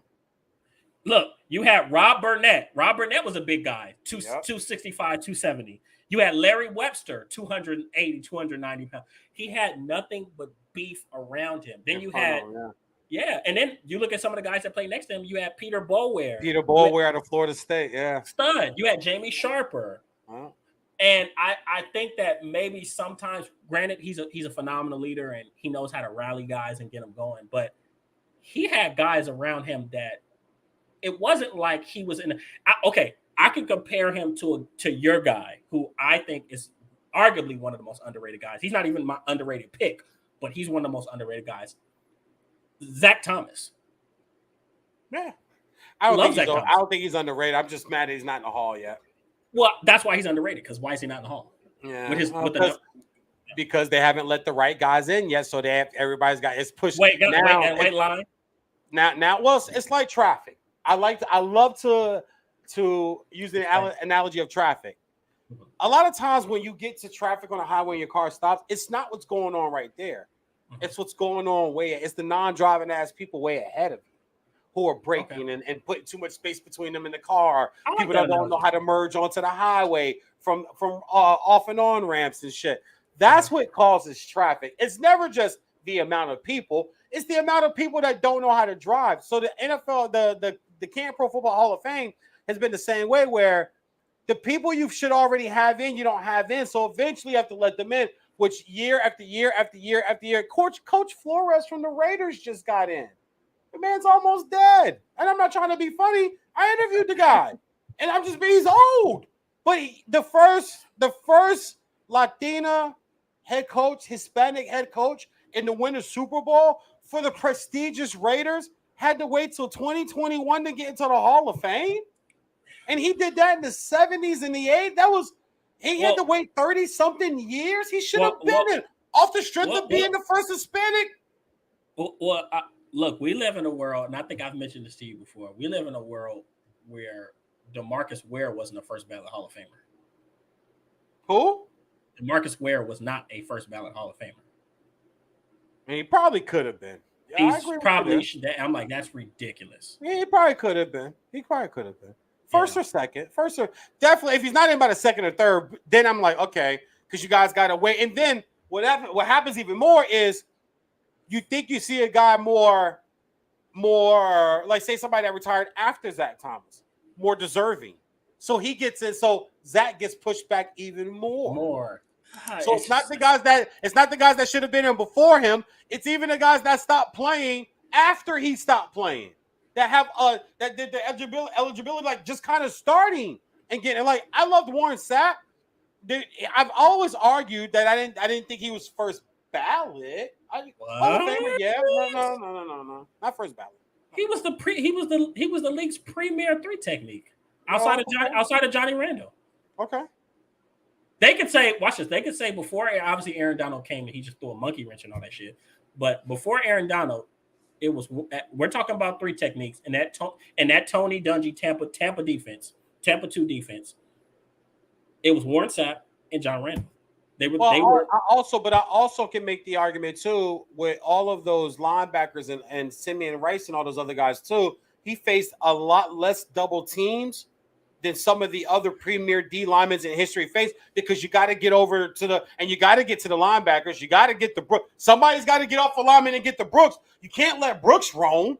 Like you just said, Ray Lewis was there. Okay, so can't let Brooks roam. You got to touch Simeon. You don't face, when you got that type of talent. Also, too, you don't face as many double teams as like an Aaron Donald, who gets triple teamed someplace. They make sure 3 guys get their hands on him. I don't think I've ever seen a video of consistency where 3 guys had to get their hands on Warren Sapp. Well, let's be honest. Warren Sapp has been very open about giving Aaron Donald his credit about his dominance and his greatness. Aaron Donald, right now, we don't talk about Aaron Donald being the greatest defensive tackle of all time. We talk about him possibly being one of the top 2 defensive players of all time. Like, now people are putting him in that, and you may not agree, but now it's a thing where Aaron Donald, Lawrence Taylor ish, like that's his level of dominance. Now, so he's not in that great defensive tackle. That argument's done, right? He's already kind of eclipsed that. So it would be unfair to kind of compare him to Aaron in that light. But to say that Warren Sapp's on a first ballot Hall of Famer, I don't know about that, man. Okay, I just thought that if he was second, I wouldn't have been mad about it. Yeah. Well, Johnny Randall, I think, was second. He was a second ballot. He was a second ballot Probably should have been first. He didn't have all that talent around him. He comes from a lower division school. I mean, the undrafted guy. I mean, if anything, that's first ballot. But when you're a top 10 pick and you're expected to dominate, you're expected to be a certain type of player. I just think that when you get put with a lot of talent, that's no knock on him. But I mean, when he went to Oakland, he wasn't the same. He didn't have all that talent. But he was easily blocked. He was easily blocked. I'll say this, and they also still had some time left. And Rob Ryan was also trying to do that 3. He was also trying to do a lot of 3-4 stuff. Warren Sapp's not a 3-4 guy. I always say that when you miscast 4-3 guys as 3-4 guys, their production goes way down. Look at what's the kid that came out of LSU who could have been a stud? Glenn Dorsey. He's a 3 technique. They miscast him as a 3-4 defensive end. I don't think he ever has more than 5 fucking sacks. And see, you know what my problem with that? Not a problem, but this is where I think my opinion and my argument is valid. If you have to put me in a category, Aaron Donald's not. What's Aaron Donald? John Randall moved up and down the line. He didn't play in one place. No, Dominican Sue moved up and down. He didn't play in one place. Aaron Donald moves up and down the line. He didn't play in one place. Lawrence Taylor rushed from everywhere. Lawrence didn't just line up on the edge. Lawrence Taylor did what the hell Lawrence Taylor wanted to do. So you're saying the minute he walked into the league. So you're saying because he was a true defensive tackle and just wasn't moving around at that takes away from his greatness. I don't like that.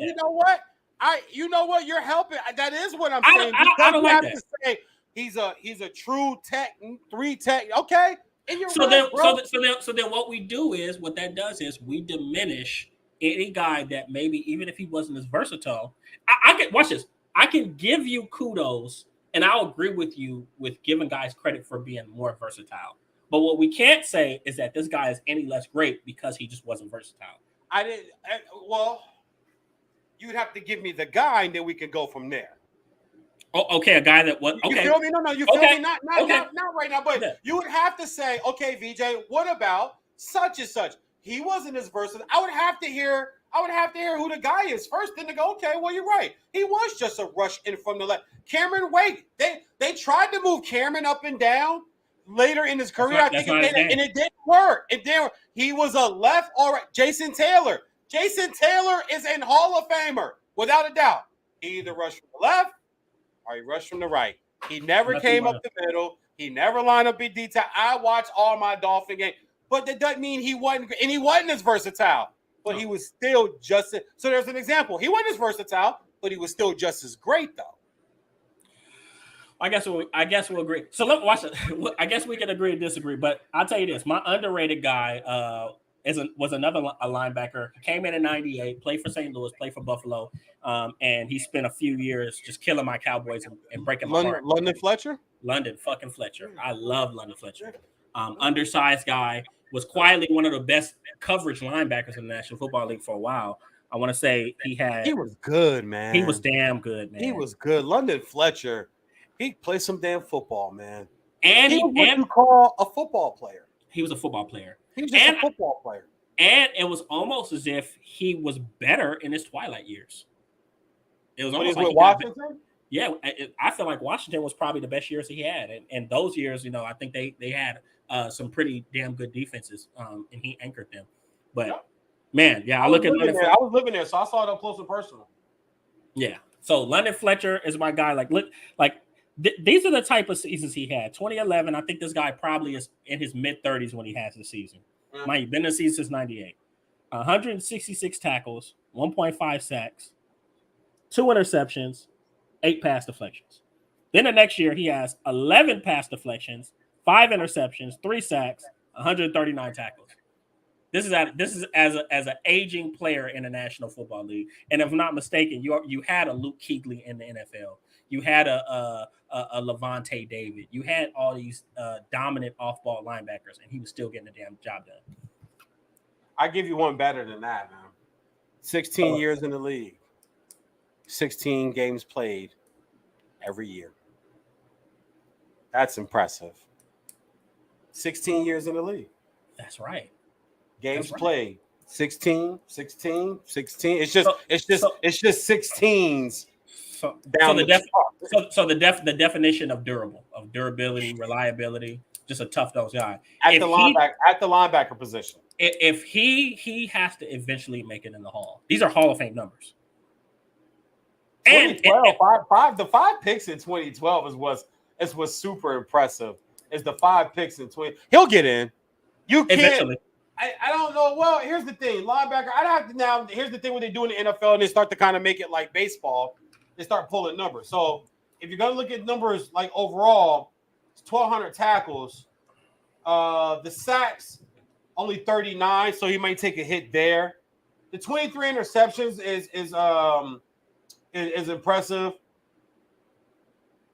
Forced fumbles 19, fumble recoveries 12. I don't know if that's a big category as far as Hall of Fame goes, but I think the sacks might be one where people go, well, I know they had 39 sacks in 16 years. He's an inside linebacker. Yeah, he's an inside linebacker. Yeah, he's an inside linebacker. And his highest sack year is 5.5 back in 2000. And I was playing with St. Louis, playing with the Rams. So no, I'm with you. I like that one. So, London Fletcher. Woo! That's a football player. So let's get on a corner. Okay. I want to see what you got. Corner for underrated. I have Xavier Howard, and let me explain why. Hey, by the way, we have a Dolphins. Oh yeah, Homer today. Yeah. Homer Simpson. I was watching The Simpsons earlier. No, yeah. Hunter Pender. Homer. You can just call me Homer. I started calling my wife Marge. Oh no, my kids are Bart and Lisa. No, I'm saying we have a Dolphins fan watching Hunter. He keeps commenting. I'm sorry. Okay, so it's Xavier Howard. Let me explain this why. It's simply because, like for instance, if you look at last year, right, 5 interceptions, which was tied for 4th, 16 pass defenses, tied for 16th. Since 2018, he has 23 interceptions. That's only second to JC that just got picked up, left the Patriots and got picked up over with the Chargers. He's at first with 25. Here's the impressiveness of it, though. JC has done that in 62 games. His 23, Xavier Howard's 23 interceptions are in 49 games. That's a 13-game difference. His 23 is 6 more than the guy that's behind him. In every single corner conversation, as best in the league, he's never in it. And it baffles me. It baffles me how this guy who plays the Dolphins, all right? They haven't been good, all right? Well, we're hoping this year things get turned around with all the weapons and all the additions, new coach, new videos, new feel. They all hang out now. We see the videos. They was all at the Monte Carlo Grand Prix in Miami at the stadium. Everybody's out there. All the dudes had their daddy hoochie outfit shorts on, and the coaches out. Like, we hope it's going to be different. We're praying. But this guy has been as steady as you can ask a corner to be, and he's covering everybody. He covers everybody you ask him to cover. He's the guy that they've said, oh, yeah, he came to me at halftime and said, Coach, I got that game against Kansas City 2 years ago in Miami. Hey, Coach, I got Tariq. He shut Tariq out in the second half and had a one-hand interception when they were trying to go to Tariq in the corner of the end zone. And that's the guy that's on his team now. But he took the league's most dangerous weapon and said, I got him. He never just gets talked about being the best corner in football. J.C. Jackson, some of these other corners that we. So this year underrated. Of course, he's underrated because he's the best. Because listen, pound for pound, he's the best pure corner in football. Exactly. But he never gets called the best pure corner. Zaire Alexander up in Green Bay gets pub before him. Zaire Alexander. Yeah. He gets pub before him. J.C. Jackson gets pub before him. It's slipping my mind. The kid in Buffalo gets pub before him. There's like 3 or 4 corners. Yeah, there's like 3 or 4 corners that get pub, and all I do is I put on the tape, and I'm like, dog, who's really ever beating this guy? Who's really ever nobody? Anyway, my overrated ain't even played an NFL game yet. I wanted to go different on you right here. My overrated hasn't even played a game yet, and that's because I think this kid is going to be cooked in the NFL. Sauce. Is he okay? Hold on, it's my son. Hold on, real quick. Hold on. Let's go. Come on in, buddy. Oh, I know. It's been long enough. Come on. Let's talk some Yeah, sports. Bring little man in here. Let's I know. My son want to come in, man. It's cool. Come on, buddy. He missed daddy today. Oh, you just want to come in, make noise, and play? All right. But and so my corner, my overrated, ain't even played a game yet, homie. Sauce ain't even played a game yet. Sauce. My man Sauce Gardner out of Cincinnati. You think he's gonna get cooked? He's gonna get so cooked in the NFL, and partly because of the division that he's in. He's got to face Diggs. He's got to face Buffalo's receivers. And he's got to. It's not that the Patriots have great receivers, but they just have a great system. They get rid of the ball quick. They block well. They do what they do well. They've always have. The Patriots just always done. And then you come down to Miami. Who you covering? Cedric? Who you covering? Tariq? Who you covering? Jalen? Like who you like? Real talk, rookie. Who you? But to be drafted that high and to get the pub he's got, and I could go to his college stats. He only covered one receiver at Cincinnati that was even on anybody's draft board. Alex Pierce. And as a kid from Kentucky, so he covered nobody in college. He didn't even cover someone. I always say when somebody goes, well, he didn't play against anybody, or he plays at this school. I go, screw all that.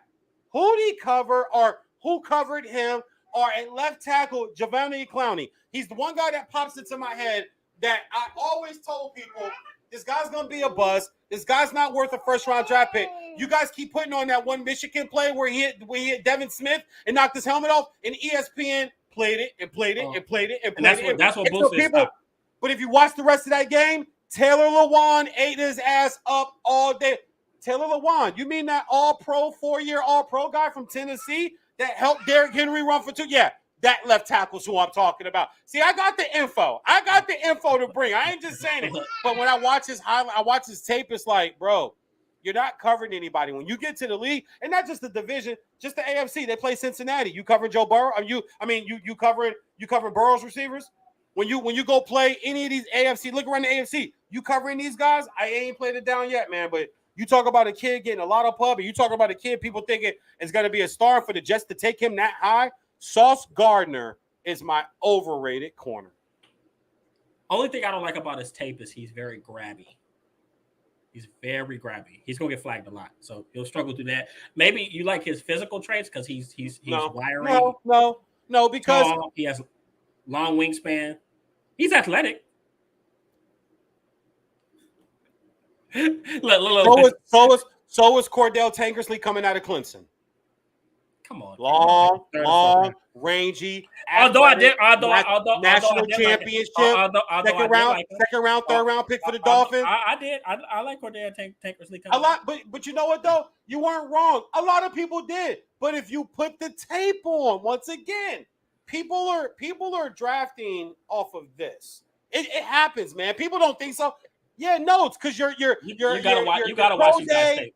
Your combine, your pro day, your numbers, your bench, put the tape. Yeah, just real quick again. On with Aaron Kaplan yesterday, we had him on the guest. We talked about Bryce Young. And we talked about college football. We talked about Bryce Young. And he goes, VJ, I heard you. I was listening. I heard you covered him. I called his games in high school. I called a handful of his games in high school. But he's so slight of Bill, VJ. I get that. I get that. But once again, put the tape on. Bryce is special. Put the tape on. Bryce is special. Okay, so he's not going to go to an NFL team that has all Alabama's players. That's fine. But you're not asking him to be Michael Vick. You're asking you, but you better. But he is slight of Bill. Okay, goddamn it, protect him then. Hey, protect him. Don't just throw the kid out like the Dolphins did Pat White.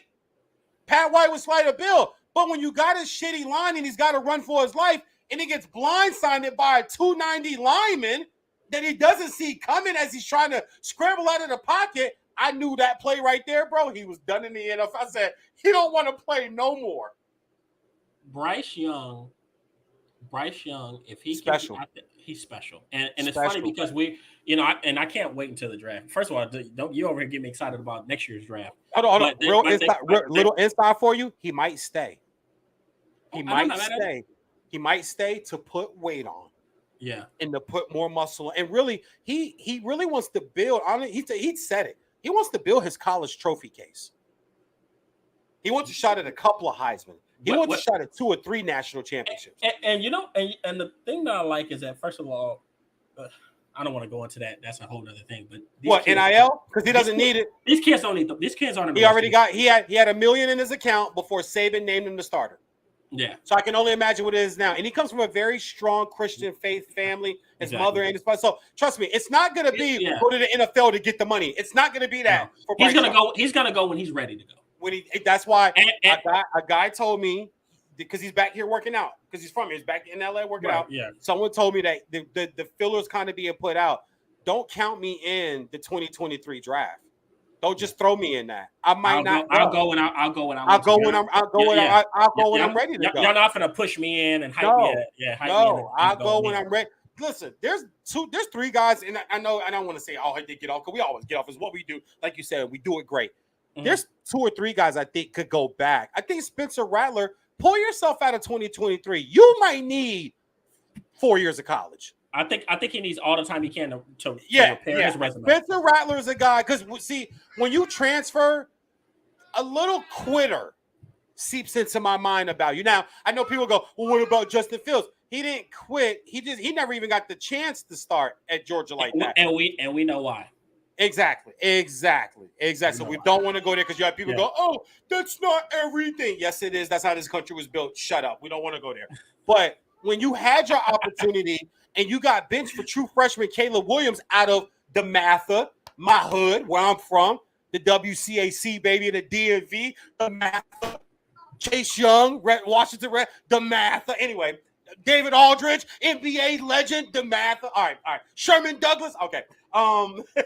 Sherman Douglas. That's the old reference right there. But when there's just certain guys, I think, could you just take your name? I think Spencer and I think Bryce, just take your name out of 2023. You don't let DJ and some of these other guys fight it out. And first of all, tell me, DJ needs 5 years. Yep. DJ needs 5. As a matter of fact, watch this. DJ needs to leave Clemson and go to he needs to go to Timbuktu Toledo. Or he might need to just go play baseball, because there were rumors when he was in high school, and I was calling Bosco games. There were rumors that he might stiff the NFL and take a guaranteed $10, $12 million minor league deal and go in the NFL and Major League Draft, because he throws 98. Now, his father, there's something going on. I think there's a divorce between the parents or something like that's going on. But his dad is a helicopter dad, because he used to bodyguard for Chris Brown and Rihanna and a bunch of superstars. But he's a helicopter dad, and I think you love that. You love dad athletes. No. Actually, I did it. Him and I got into it on. He actually threatened me. He did. He actually threatened me, and I told him, bro, I don't. You don't scare me. But he threatened me off of me saying, I wanted his junior year, because I called his games his junior and senior year. The only criticism I ever gave him is I want him to work on his footwork, because I'm there. I'm calling the games, bro. I'm watching your sub, but when you're Bosco and you're up 45-0 at halftime, no one's gonna nitpick 6'5", 245 pounds, great looking kid. It's like every great he looked like an NFL player. Looked like an NFL player. Yeah. Very nice. We've spoken, shook hands, it's never been but I put that on Twitter, and his father, his aunt, and said they all came after me viciously. You hate, and you probably be up in the booth talking shit. I'm like, if you guys don't listen to the calls, you could go back and listen to him. I said he was my favorite high school player to watch his junior year. I just want him to get his footwork together, because his feet are all over the place. In the state championship game against Modern Day and Bryce Young, he throws 3 interceptions. Why does he throw 3 interceptions? Because you're playing against corners now. Elijah Ricks, who was at LSU, who's a starter there at LSU. He picked him off twice and wearing one back for a pick 6, because his feet isn't together. He's dependent on all that upper body strength and build he has. And in long story short, his dad and all them all came after me. But watching him at Clemson, you can see it. It's like, wow, his feet still look like the feet of the senior DJ Uiagalelei games that I call. His feet still look the same. And he's going into his second year at Clemson now. Yeah. His feet still 3 years later. Look, I don't think we've seen a guy get hyped up and play as bad as he's played at Clemson. There's a chance that he doesn't. You might you might be right as far as high school football goes. We haven't seen a guy get hyped up as much as he's got hyped. Maybe what's the kid that went to Max Brown that went to USC? He's close, but he didn't have the hype. No. Max Brown would be close, but I don't think he got the hype DJ did though. No, he didn't. DJ was like DJ was on par with Jimmy Clausen. With all those other kids that were just like they were the shit coming out of high school. Ironically, from Oaks Christian, Kayvon Thibodeau, Zach Charbonnet, Wayne Gretzky's son, Will Smith's son, they all I called their games. I've called their games for Oaks Christian too. So no, you're right. When Clausen was coming out of Oaks Christian and he chose Notre Dame, that was like made people sick. Yeah. Oh, yeah. Well, Christian high school, going to the Catholic Christian college, like. Hey, dog, trust me, there's a lot of thought process into these kids going where they go sometimes. Seriously. Right. I'm sure there's some politics behind it. Why you think Arch is going to Texas? Well, I mean, Texas is a whole different financial market. You get NIL. Yeah. He might have $5 million before he's named the Texas starter. And I still think it's a chance that Quinn Ewers becomes their starter. I like Quinn Ewers. Arch is the starter as a freshman. We'll see. I watch Arch's tape, his high school tape, and I mean it looks like he true. But you know what? But remember, he still got one more year. He still got a senior year. He's not going this fall. He still got a senior in high school. He just committed. Yeah, he just committed. Yeah, he just got a senior in high school. So Quinn Ewers will start 1 year. Yeah. Exactly. I don't know. But when Arch comes in, you would have me just hard pressed to believe that you have that type of lineage around you, and it's just not going to make the Arch we see now is not going to be the Arch that enters in fall of 2024. Hey, look, I'm gonna tell you this. The Arch we're gonna see in 2024. Hey, I'm excited for him.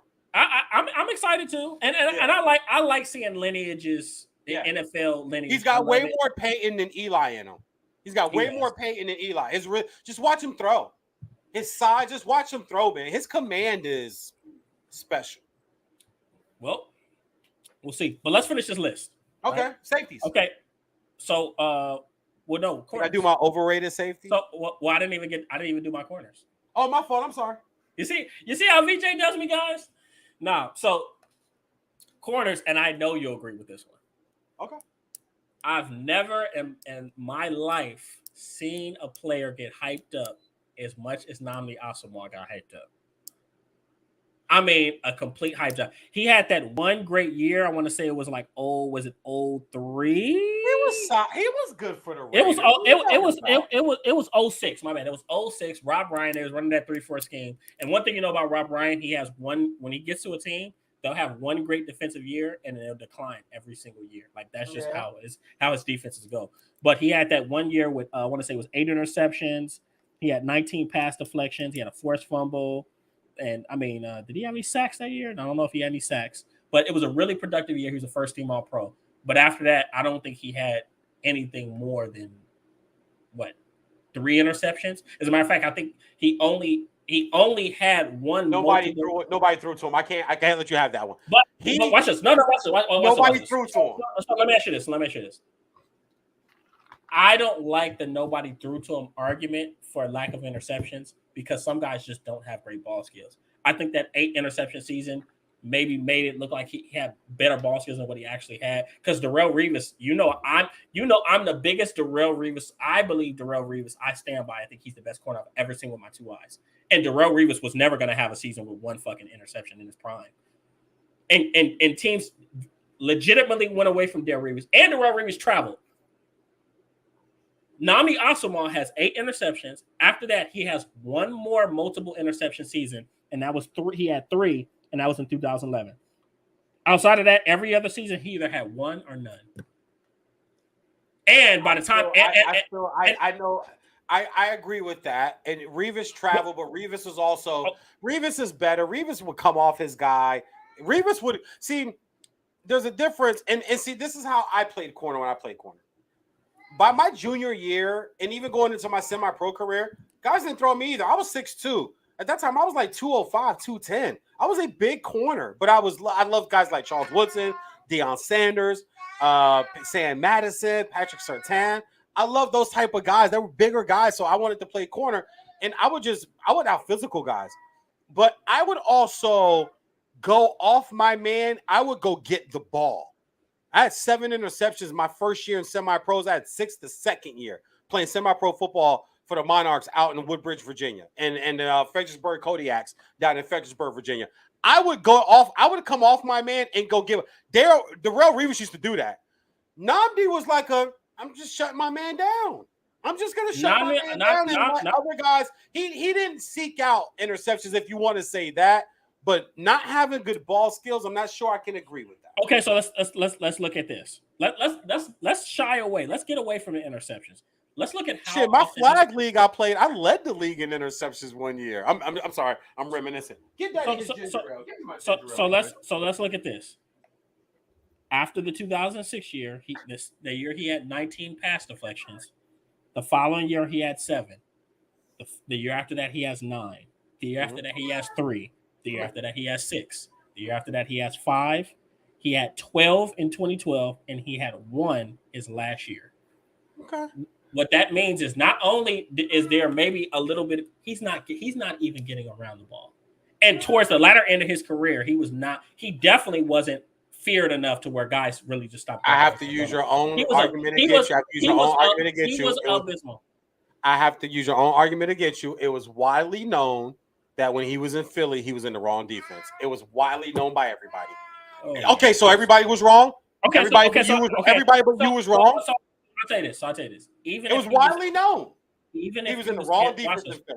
So even if he was in the wrong defense, what happened those latter years when he was in Oakland? He wasn't great his latter years in Oakland. They didn't throw to him. He locked it down. All right. So let me ask you this. Throw to him. That's like Byron Jones that played for Dallas. And I love Byron Jones. He's doing great in Miami. Yeah, I'm sure he is. But Byron Jones he doesn't have great ball skills at all. As a matter of fact, he had a career high interceptions with you guys. I want to say it was 2 interceptions in the season, 2 or 3. Right? Well, he got that star off his head. Sometimes that star just anyway. Either way, every year outside of that, he made the Pro Bowl in 2018 with no interceptions. He had 10 passes. He's just a guy that's just gonna strap. And at least Byron would travel. Namdi didn't travel. Namdi wasn't play one side of the field. He's his own corner. And as a matter of fact, maybe we can attribute some of his struggles at corner because you remember Namdi Asamoah was actually a safety at Cal. Yep. He was a safety at Cal, and if I'm not mistaken, he was recruited. I know he played at Lusinger, but I forgot he went to another school. He transferred from Lusinger to somewhere else, but he was recruited as a safety coming out of a high school as well. So maybe that could attribute to some of the struggles he had at corner in the National Football League. But he's always been especially when they used to say who's better, and I've seen this on NFL Network, who's better, him or Darrell Reeves. Yeah, I think there was that conversation. And it was ridiculous because I'm like, Darrell Reeves' head and shoulders are better. It's ridiculous to you, but they had the conversation on NFL Network for a reason. He wasn't at that. They weren't sitting in pre-prod. They weren't sitting in pre-prod and said, okay, let's make up something. Oh, let's see if Namdi Asamoah is as good as Darrell Reeves. He was a hype job. Okay. Namdi Asamoah was a hype job. Now let's go underrated. Underrated. And the kid that I think maybe didn't always get the recognition he deserved based off of where he played. But I was a big Joe Hayden fan when he came out of Florida. Of course, Joe Hayden, people, he went to that division and he had some very tough draws playing against Hines Ward, playing against Antonio Brown, playing against Mike Wallace, playing against AJ Brown, playing against Anquan Bolden. And I want to say he had a good 4 or 5 year stretch where he really truly was you could say he was one of the top 3 or 4 corners in the National Football League. I agree with you. Yeah, very consistent. I don't think he was underrated. Joe Hayden is a perennial Pro Bowler. He was not perennial. I think Joe Hayden actually only has for years he only had 2 Pro Bowl appearances, and he made his 3rd one in Pittsburgh. Yeah. So he was a guy that people knew had to get out of there because he wasn't going to be. He was one. I get respected. I love Joe Hayden. Joe Hayden's a great corner. And to think him, there was a time where Florida was DBU. There was a time Yeah. where him and Janoris Jenkins were the starting corners. Not just Janoris Jenkins. Wasn't the safety was the kid that went to the Raiders? The kid that went to the Raiders, you talking about the safety? Got arrested a bunch of times. Half that team did. Yeah, I can't forget his name. They had an NFL safety. They had a first or second round draft kid. But they put out really good corners. So they put out that secondary itself though. You're talking about them, and you're talking about him and Janoris Jenkins. Jenkins, but their safety. What the hell? I'm sorry, we'll get to it, but I don't know why. It will. It's gonna come to me out of nowhere. Yeah, but listen to this. We talked about getting your hands on the ball. His first season, he had 6 interceptions, 18 pass deflections. His second year, he has 0 interceptions, but he has 19 pass deflections. This kid is knocking shit out. He's getting shit up out of there. Third year, 3 interceptions, 11 pass deflections. Fourth year, 4 interceptions, 20 pass deflections. Next year after that, 3 interceptions, 20 pass deflections.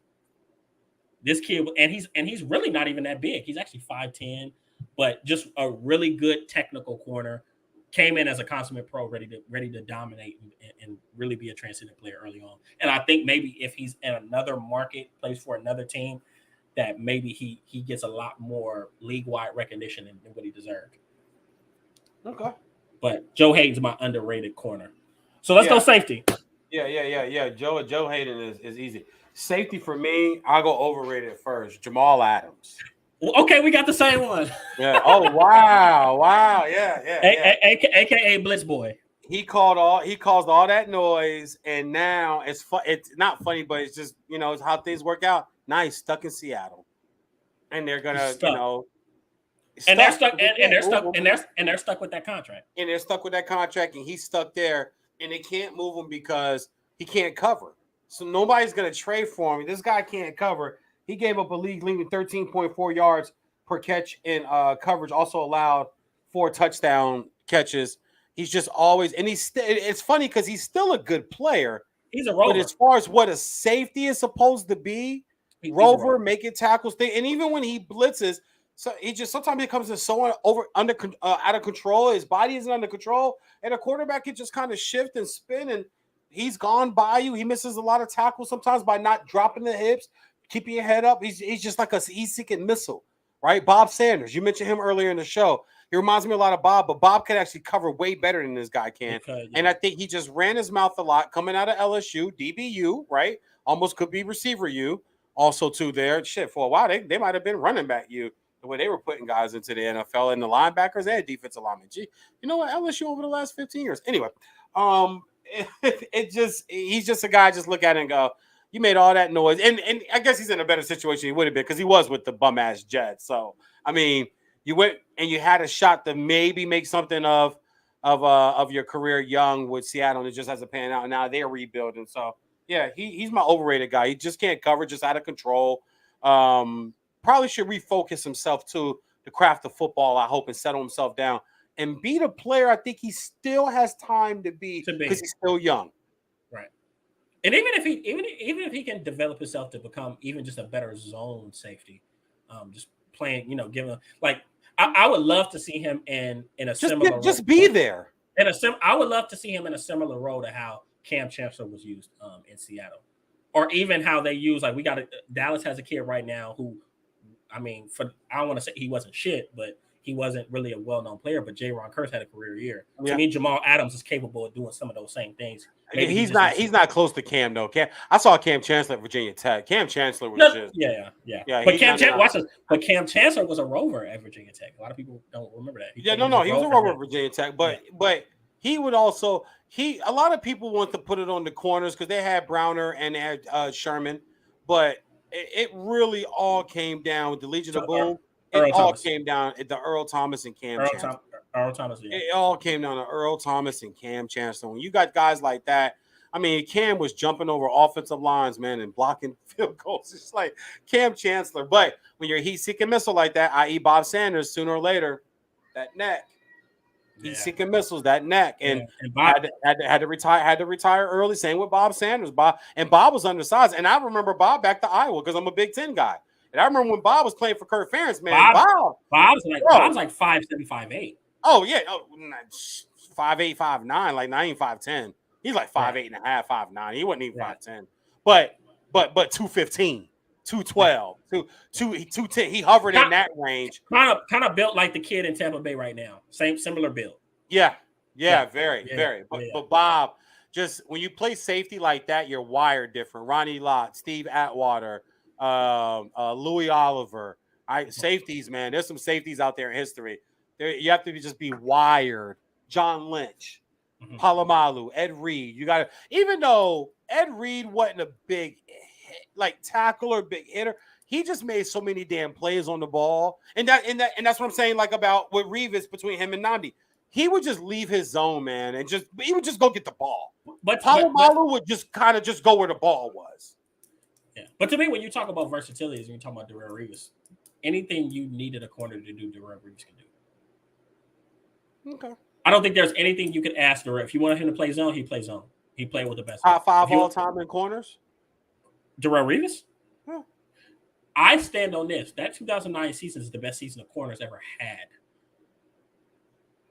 And Rex Ryan is on record saying that we're able to do. Man, don't nobody give a damn what Rex Ryan saying. Did he win defensive player of the year? Did he win? Did he win defensive player of the year? He should have. He should have, but he didn't. All right. He should have. Come on. Does Dion have a defensive player of the year award? Okay.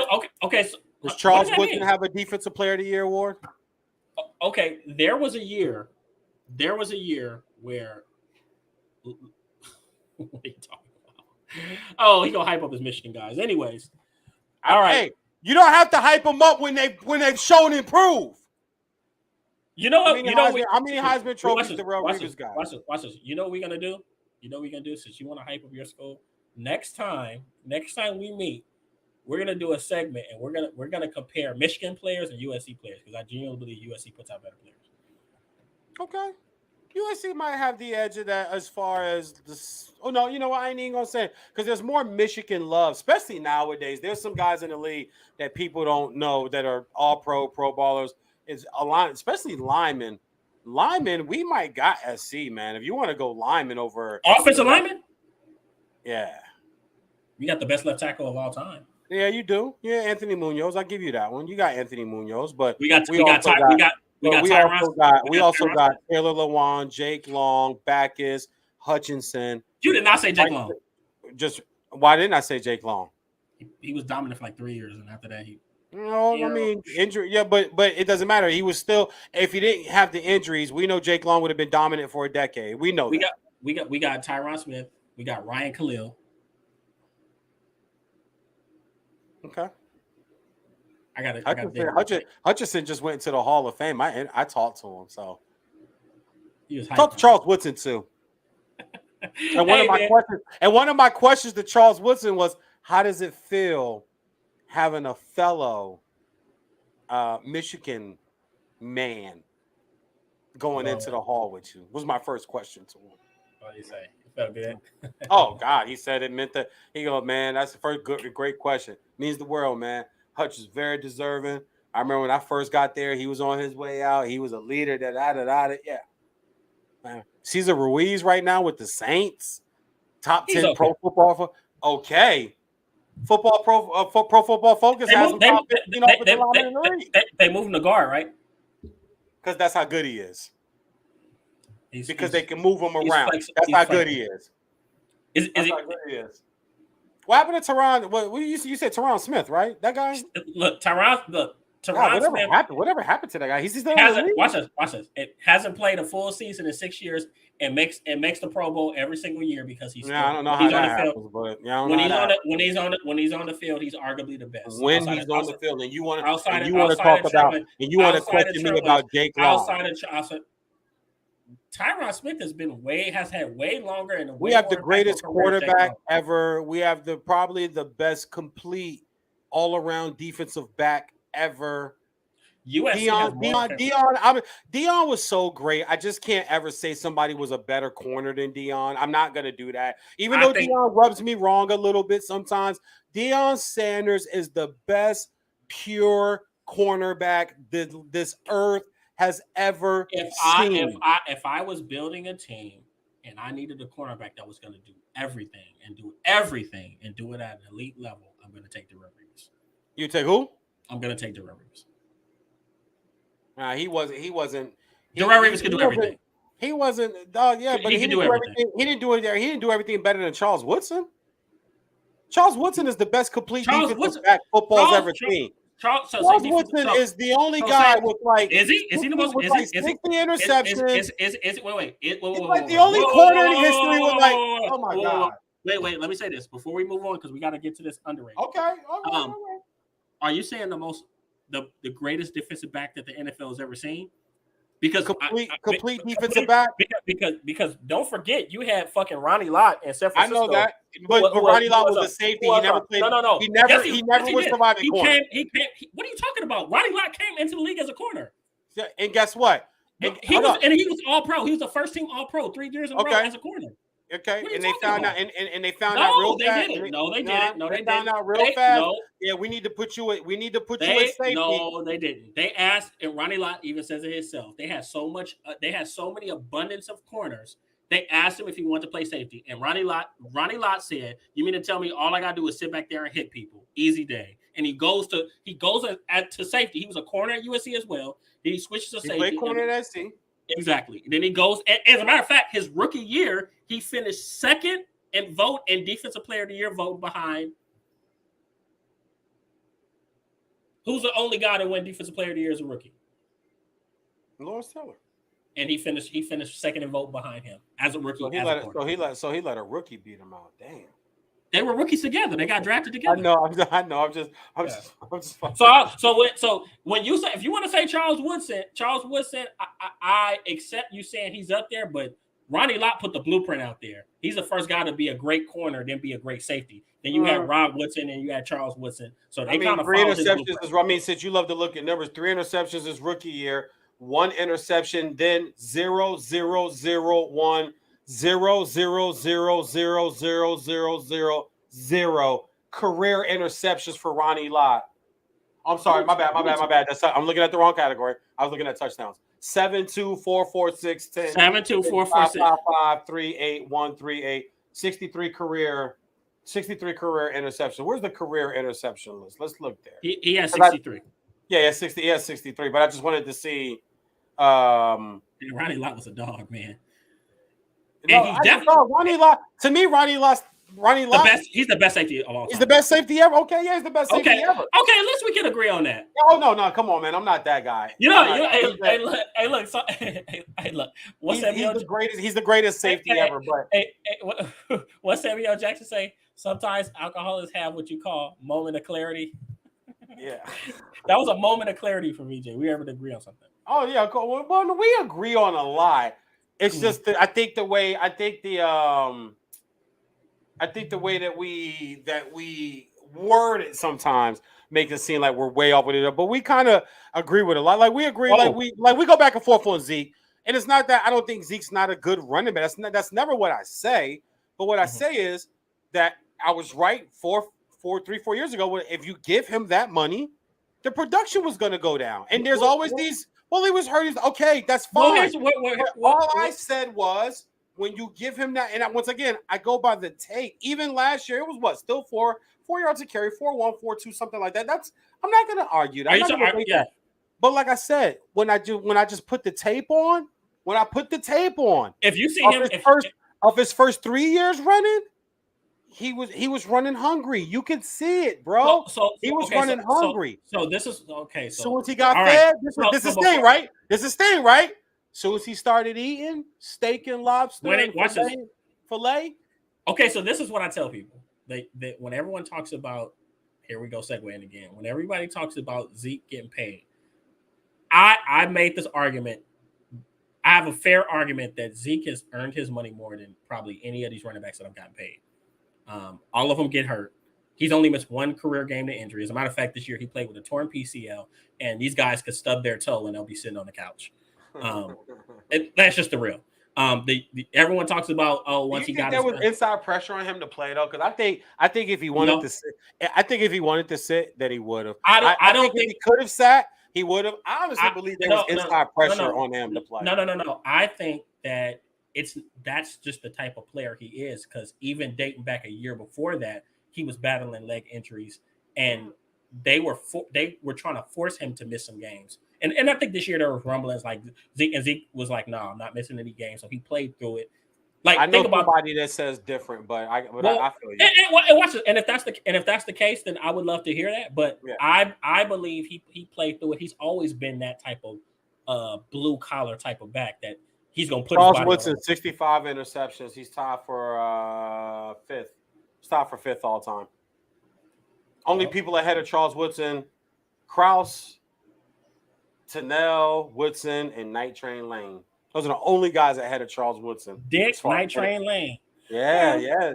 But okay, so but we can we can honestly say when we're talking about DB, Paul Cross had 81 of them. It's them Don't days. tell me guys didn't throw. See, I hate when I hear that. No, they threw back then. Guys, 64 to 79. He's got 81 interceptions. They threw the damn ball. No, guys threw back then. But I'll say all that to say I can say that Ronnie Lott was every bit as dominant of a corner. I mean, he's a first team All-Pro as a rookie. That's not fine. Yeah. Then he that don't prove nothing though. That don't prove nothing. That's 1 year. That's 1 year. That's one list. If I go back and look at what the All-Pro team was or who's in, but he's the greatest safety ever. That's fine. I'm still going to stand on the greatest complete defensive back that we saw, because at one point the Raiders moved Charles Woodson to safety. Charles Woodson was returning kicks. Charles Woodson as a safety couldn't hold Ronnie Lott's jockstrap. No, he couldn't. But I didn't say he could. What I said is he's the best complete he tackled, he covered, he blitzed, like he did everything. Ronnie Lott hit a lot. It's not a lot of tackle highlights. A lot of hit highlights. Yeah. Well, you just said himself. You mean all I gotta do is stand back here and hit people? Easy game. Look, hey, VJ. That's all he had to do was stand back there and hit people. Hey, look. He chopped his finger off. Cut his finger off to go back and cut his pinky, the tip of his pinky off to go back into the game. Okay, hey, look, let's nobody today in the entire NFL would do that. No, they wouldn't. They care too much about their bodies. Who do you have as your underrated? Did you give me your underrated? Javon Holland. I did another homer pick. Okay. I like Javon Holland. A lot of people do. He had very versatile. He had a first round grade coming out of Oregon, but everybody can't go in the first round. We know that. Yeah. But he had a first round grade from, I think I read it from Pro Football Focus, 30 of the 32 NFL GMs and scouts gave him a not first, second, no, just a 1 with an ST next to it, not /2 with an ND. He was a first round grade, but he just slipped because everybody can't go, and then there's always a surprise jump up like we had, but the Dolphins got a chance to get him. Didn't start every game, but played every game last year, but started the rest of the season after like week 9 and just made a big difference out there. Interceptions, sacks. He had 1 pick six. He had a fumble return, pick up for a touchdown, made a lot of plays, had a touchdown save, and had an interception in the end zone that actually saved the drive that would have probably turned the game against the Giants for us, where we only won 20-9, but the Giants were playing really tough and really hard that day because that's just what that team is going to do. I said that the last 2 years. That defense shows up. The offense is the problem with the Giants, but the defense shows up. You're going to have hell playing them. But I think he's underrated, man. And I could be just kind of reaching here because he's a home guy. But 69 tackles, 2.5 sacks, 2 picks. And also, too, I thought this was also impressive. He opted out of 2020 at Oregon because of COVID. So he comes into the NFL not even playing the year before. I think that's what made Jamar Chase look so impressive also, too, is the fact that he opted out and didn't even play that year at LSU and was still able to come into the league and do what he did. I think there's something to be said for guys that were able to do that, to stay focused that 1 year off where they probably could have gotten to a lot of BS, man, and really let their bodies go and let their game go, to be able to just say, okay, I'm not going to play this year, so I'm going to train. But every Saturday, they wish they was out there, man. They wish that, but to leave school and say, nope, I'm going to check into this. I'm going to get this apartment here. My agent is going to take care of this. And that's what happens with the kid. Agent pays it. You got to pay him back when you get your NFL money, but and all you do is train. I thought that was impressive for him to come in and play the way he plays. And Bonafide started this year. I think I'm looking for a big year out of Javon Holland from Miami secondary. I can see that. I definitely see all pro in his ceiling. So no, that's a good pick. That's a good pick because he was a guy that I watched, and I know when he was at Oregon, he did a lot of nickel stuff. He played a lot of nickel cornerback. Because I've even heard people say that they felt like he was more of a nickel corner than an actual true pure safety. Well, his versatility was the main thing that Flores and that coaching staff talked about. Is you can move this kid around. He could play inside, he could play outside, he could play deep, or he could play rover. Or the position I like is Viper. That Viper safety position, Jabril Peppers when he was at Michigan. It's like a hybrid. It's like a hybrid nickel corner. Yeah, nickel, almost like a nickel backer safety. Right. Yeah. Hold on. Let me try that again. A nickel backer. A nickel or safety. Yeah, a nickel or safety. He's a nickel or safety. He could play nickel linebacker kind of safety because he's a short tackler. That was one really good thing about you put the tape on. He's a short tackler. When he comes up to run support, he makes tackles. And he's not a hitter. He drops his hips, keeps his heads up. He gets you to the quads or the waist. He wraps up. He tackles you. That's all you got to do is get a guy down. I never want my son to be a big hitter. Those guys don't play long. No, big hitters don't play long. You got about 7-8 years, and you're out of the game because you're a big hitter. But tackler, DBs that tackle, you're Darryl Green. You're Darryl Green. You're Charles Woodson. You play 18, 19, 20 years. They last a long time. Yeah. Big hitters have like 3-4 year primes, and after that they're done. You're primes. Right, man. No, primes. Right, primes. Look, you can stick around, and your name will still carry you. But you won't be just saying. Remember, do you remember Roy Williams for Dallas? Remember how good he was? Yes. But he was a big hitter. But at Texas, put it on in Texas, man. Even because remember he was part of that secondary with Ross. You know, Ross's wife is the Olympic. He wasn't part of that secondary. No. Roy Williams, the safety. Oh, the safety. He went to Oklahoma. Yeah, you're right. With the Oklahoma, the big number 31. 31. He wore number 31. Yeah. Okay, yeah, that Roy Williams. Yes. Big hitter. Yeah, big hitter. And you're right. Was there and then gone. But we said Bob Sanders, Cam Chancellor, Ronnie Lott had a great career. I'm not gonna try to knock the guy's career, but as far as like the prime year, if I were just to go pull up the numbers and go, okay, I'll go look at the numbers here. I would say the late to mid 90s.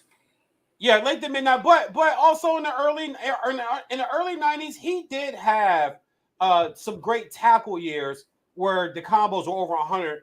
At 33 years old for the Raiders, he had 103. At 34 for the Jets he played last 2 years, 123 and 106. But there was a string of years there where 77 was his highest. Like between 86 and 90, his highest tackles was 77. He was just a hitter. Like I said, he was a hitter. He wasn't a huge tackler. Like I said, he was a big hitter. Late in his career, you can't hit as much as you used to. So then you become, it shows here, you become a much better tackler. And I mean, shit, late in his career, man, to say I had 100 tackles 3 straight years late in my career. Yeah, it sounds a lot. Greatest safety of all time. Yeah, he is. And I'm glad you agree with me on that. Because greatest safety is. I fight with a lot. I don't think it's close. Why? Yeah. Who? Ed Reed and Troy?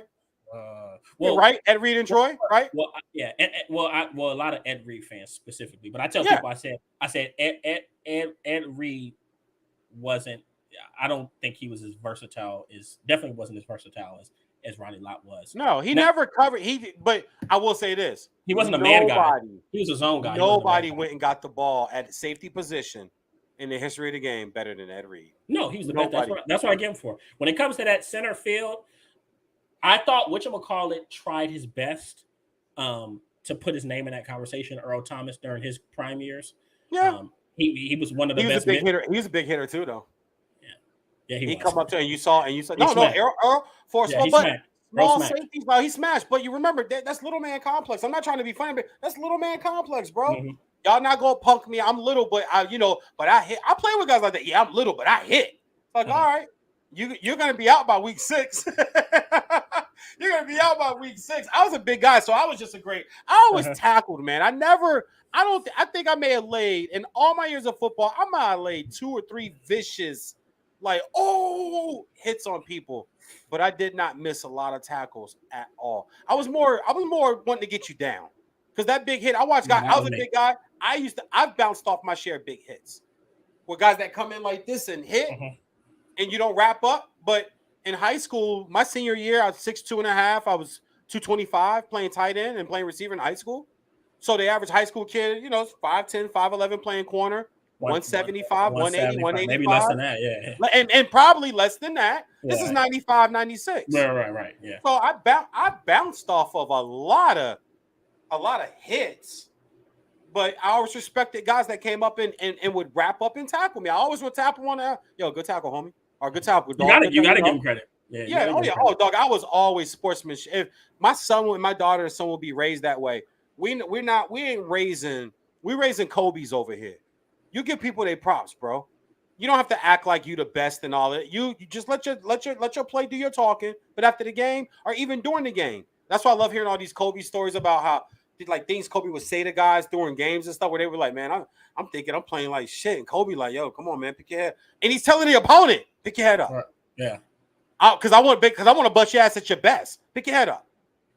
Yeah, you playing like shit. You need to play better. But I want to bust your ass at the best. But anyway, yeah. But Jamal Adams, overrated. Javon Holland, my underrated. Okay. So since we agree on Jamal Adams, Blitz boy, I think he only has 4 or 5 career interceptions, something pretty bad.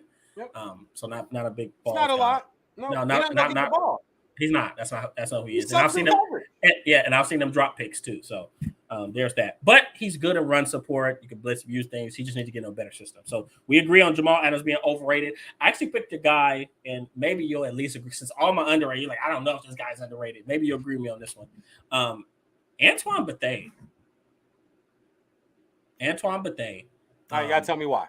And I think it's because maybe he's underappreciated. He really was. He's 3-time Pro Bowler, but played a long time, but was productive his entire freaking career from when he was a backup. We've seen him play some corner, and then obviously toward his later years, we've seen him play some safety. He played corner and safety, nickel and strong safety and free safety. And even looking at his last season, he had 1 interception, 6 pass deflections, 110 combined tackles. Like this is a guy that played a long time but was productive his entire career. He was a leader for Indy for a long time. And then once again his last year, I want to say when he was in Arizona, he had some of his best years. Let's see. 5 interceptions. I think that was his career high, but that was 2017 in Arizona. That might have been his 3rd Pro Bowl appearance. But I don't know, man. He's just a guy that I think kind of went under the radar. And I remember I looked up one day. I was talking to one of my boys. We was talking football, and I looked up. I said, "Antoine Bethea is still in the league." Yeah, So he was my underrated pick. To me, it's kind of hard to pick underrated safeties. I thought about going Adrian Wilson, but Adrian Wilson had a time where people was giving him a shine. Yeah, I was about to say no. I got a list up here, just some underrated guys or overrated guys that other people may think. There's names like Eddie Jackson up here, Marcus Williams for the Saints, Harrison Smith. People think he's underrated. Think Harrison Smith is a lot better. I would put Harrison Smith on the underrated side if I had to pick a side. Yeah. No, I don't think he's either. I think he's rated right where he should be. I think he makes a bunch of great plays. I believe there was a time where Harrison Smith, even when Cam Chancellor and Earl Thomas were still in their primes, there was a time where you could look at Harrison Smith and say he might be the best pure safety in football. Yeah, I agree with you. You're talking about 3 years ago. Mika Fitzpatrick is another guy that I look at him and go, but it's kind of where I think he needs to be. He might be. I wish he'd have stayed. If he'd have stayed, I think he's regretting wanting out of Miami so bad after just 1 year being there. But Rashad Jones was a little bit underrated. Yeah, and Rashawn was a dog. Jones. And it's so funny, but he was another guy couldn't stay healthy. Right. Couldn't stay healthy. 4 or 5 games a year. 4 or 5 games. And it was always a trap, a neck, or a shoulder. Why? He was a hitter. Hey. It was never lower body. I'm going to tell you a guy who had a short, his prime was short, because he got some injuries too. Do you remember Luis Delmas that played for Detroit? Of course. I loved him. Of course. I love Luis Delmas. Yeah, I love Luis Delmas. He was a baller. Listen, the NFL, man, and car dealerships and gyms and accounting offices or wherever, real estate, wherever these guys go, they're littered with guys who could play in the NFL. Yeah. There's businesses all over this country that are littered with guys that had a run. Dog, I worked with Ricky Irvins at a mortgage company once, former running back, kind of do everything back for the Washington Redskins. And I remember they were like, yeah, the new guy's here. And I remember walking by his cubicle and looking. I was maybe like 22, 23 years old. It's Ricky Irvins. I'm like, former Redskin, but working in a mortgage office. Like, you were just in the NFL like 2 years ago, bro, but working in a mortgage office. So there are guys littered on the streets, man. It's like I tell people right here in Hollywood, the streets and restaurants and bars are littered with people in LA that thought they were going to come out here and be a major star. Doesn't mean you're not talented. Doesn't mean you're not funny. You just didn't make it. And you just didn't make it. It's the numbers. It's a small world. The numbers are super small. There's 5 people that run Hollywood. Whether people believe that, there's 5 people that run all of Hollywood, and that's global. That's not LA. That's global. There are 5 people who run it. So if you run afoul any of those 5, you're done. You're done. That's a lot. That's even one of the gatekeepers. Yeah. Well, this broadcast business that I'm in, man, I'm learning and I'm getting so much. I'm like, I'm really proud of myself. And remember, I told you I'm very centered right now. I am, man. I'm more reading, less TV, more focus, more on my business, Husky Bets, my kids, my future. And you see, I'm on Fox damn near every other week now. But I am learning they're gatekeepers in this business. They are. And they come with a smile, and you don't know who they are. That's why it's very important to just always be yourself. Be respectful. And just show your respect. I'm always respectful. It doesn't matter. I don't think I'm too comfortable to start cussing around them or to start like real. And you know me. You know how I talk. But I tell people all the time, it's not selling out. It's called buying in. It's called buying in because I like that. I never heard that before. It's not selling out, homie. I'm buying in because I want my daughter and my son to wake up at 5 and 6 and 7 years old and look at and cut on the TV. Mommy, cut the TV on, dad, because daddy's on.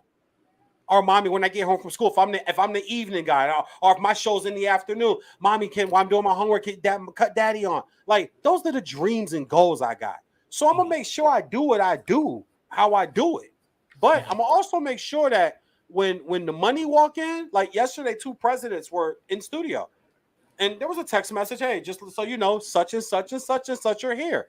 But when I read the text, it didn't do nothing to me. I'm just like, all right, bro, I'm gonna come in and be respectful and be professional. That's why y'all keep calling me back, because I'm you guys are trying to figure out, and it's not a brag, it's just the truth. It's how this business is. They're trying to figure out what to do with me.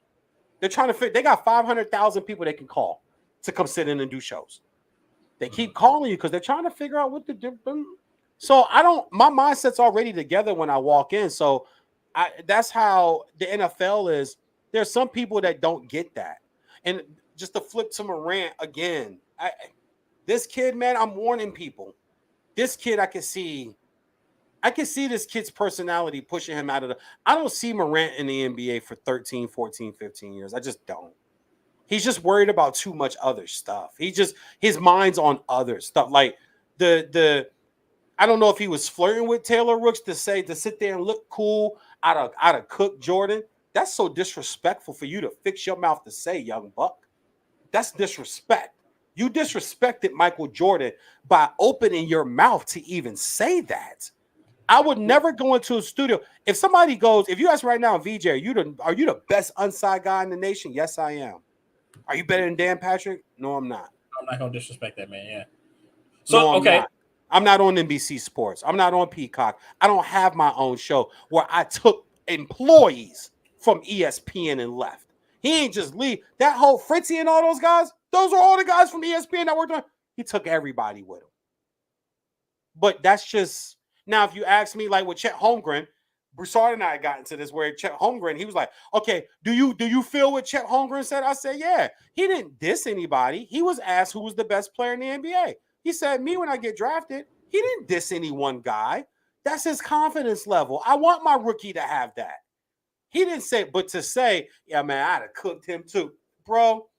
Michael Jordan, you couldn't even take somebody grabbing your knee, and you think you could battle 90s and 80s Michael? Go back and pull up his 88 season, son. Son, I'm calling you son because I'm 44. Son, go pull up his 88 season. Bro, you not close. League MVP, Defensive Player of the Year, All-Star Game MVP. Bro, you not close. You letting old Steph and an ACL and Achilles Clay and a not focused Draymond beat your ass. So let's reel it in a little bit. First of all, I'm glad you transitioned to basketball. We can go ahead and end with this. We got about 10 minutes left, and we'll wrap the show up. Yeah, I'll be quick on this one because I think 10, 15 minutes. Well, not before we get to Summer League, I want to hear, I'll preface it like this. All right, we just saw Damian Lillard and Bradley Beal. Yeah. They just re-signed with their individual teams, Trailblazers and the Wizards, for pretty hefty extensions. Damian Lillard was it 2 years, 2-year max extension, $122 million, and Bradley Beal was 5 years, $251 million, supermax deal. So my question for you, and I guess you'll find a way to kind of summarize it, but why did these two players stay for their teams, and what do you think that these two specific teams can do to improve and actually be more competitive and get further than what they've gotten before? Because it feels like they've been in limbo for the better part of 5-6 years. No, I'll be fast with it. This is one of my, I did a lot of notes on this, but they're quick notes, and I'm glad you asked the way you asked. So I answered the second part. What can they do? Nothing. You're getting better than the Warriors. You're getting better than let's just be real. So you're in Eastern Conference. So let's just go through those things, all right? Are you getting better than Miami, Boston, Philly, Nets if they don't make this trade, which I don't think they should, and I don't think they will. I think when the season starts, Kyrie and KD, and I said this 2 weeks ago on Fox Sports Radio, Kyrie and KD will be wearing Nets uniforms. The trades just don't make sense. Are you better than the Bucks? Are you better than the Bulls? No. So there's nothing you really can do. So you got to pay your guy. You got to take your money. Bradley Beal is very entrenched in that community there. A lot of charity work he does in the DC and the DMV. That's what I felt. That's what I felt. Yep. He fell in love with but you know who put him onto that? John Wall. You remember John Wall, the guy tearing up when the girl that he was supporting for cancer died, and he went out and had like a 40-point game or something. And then Lisa Salters asked him about, and he teared up about. He was with that girl every day. He pulled Bradley Beal into all of that. Now, they club and they do their thing. You can see them in stadium, and people in DC know the club stadium I'm talking about. They be in there deep. They be in. Wall used to be in there. All right. So, but you stay for the 250. You take care of your family. Okay. You secure your family's future financially. You feel what I'm saying? Like that's what I don't have no beef with that because where you gonna go? Bradley Beal to the Lakers, they could go get you. You want to come out here and deal with this? First of all, you want to come out here and spend and lose 40% of your paycheck on taxes and housing and food and gas? You want to come to LA and do that? And lose games and not only that, now and become part of LeBron's blame game. You want? If I was an agent, I would say it to my player. Get me to LA. Be like, okay, I can make this happen. I talked to Jeannie. I talked to Pelinka. But let's just go through a few things, okay? Your house you have here is $4 million. This house there is $16 million, okay? It's $20 million there, okay? It's a different. I just want you to understand where we're moving. The state tax is almost 10%, right? Okay, so let's get it. And the basketball side. So you stay smart. If you're Dame, it's the same thing, man. It's loyalty. It's staying at where you gonna go. Like if they were gonna move Dame, they'd have moved Dame already. Remember last year, all the memes of him in the Laker jersey, all the memes of him in the go. He's not going. People kill me. He ain't going nowhere. Why would you give him up? And then what are you getting for him? You're setting your franchise back 10 years if you trade him for picks and young talent. Get out of here. And the NBA, yeah. You know, but NFL started it though, right? The Rams, man, damn these picks. Here, give me that guy. Damn these picks. Give me Brandon Cooks. Damn these picks. Give me Marcus Peters. Damn these picks. What happens? They go to the Super Bowl. They don't win it, but they go. They do it again this year. Man, here, Todd, man, damn them picks. Give me Von Miller. Damn them picks. Give me Odell Beckham. What do they do? Damn them picks. Give me Matt Stafford. And they go win. People don't care about picks no more. Get me talent now. Damn these picks. So if you're not going to give me talent now, I'm just going to stay where I am, man. And also to this, money and chips. There's a saying in entertainment. You can either make a lot of money or make a lot of friends.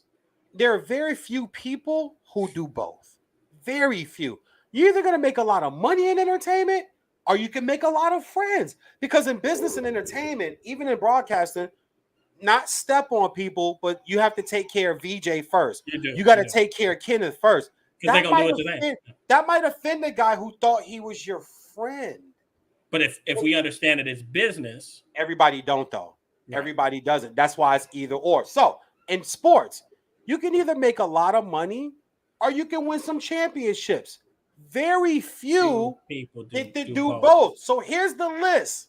Since 1990, I went back 30 plus years. Uh-huh. You know how many teams have won championships? I'll name them for you.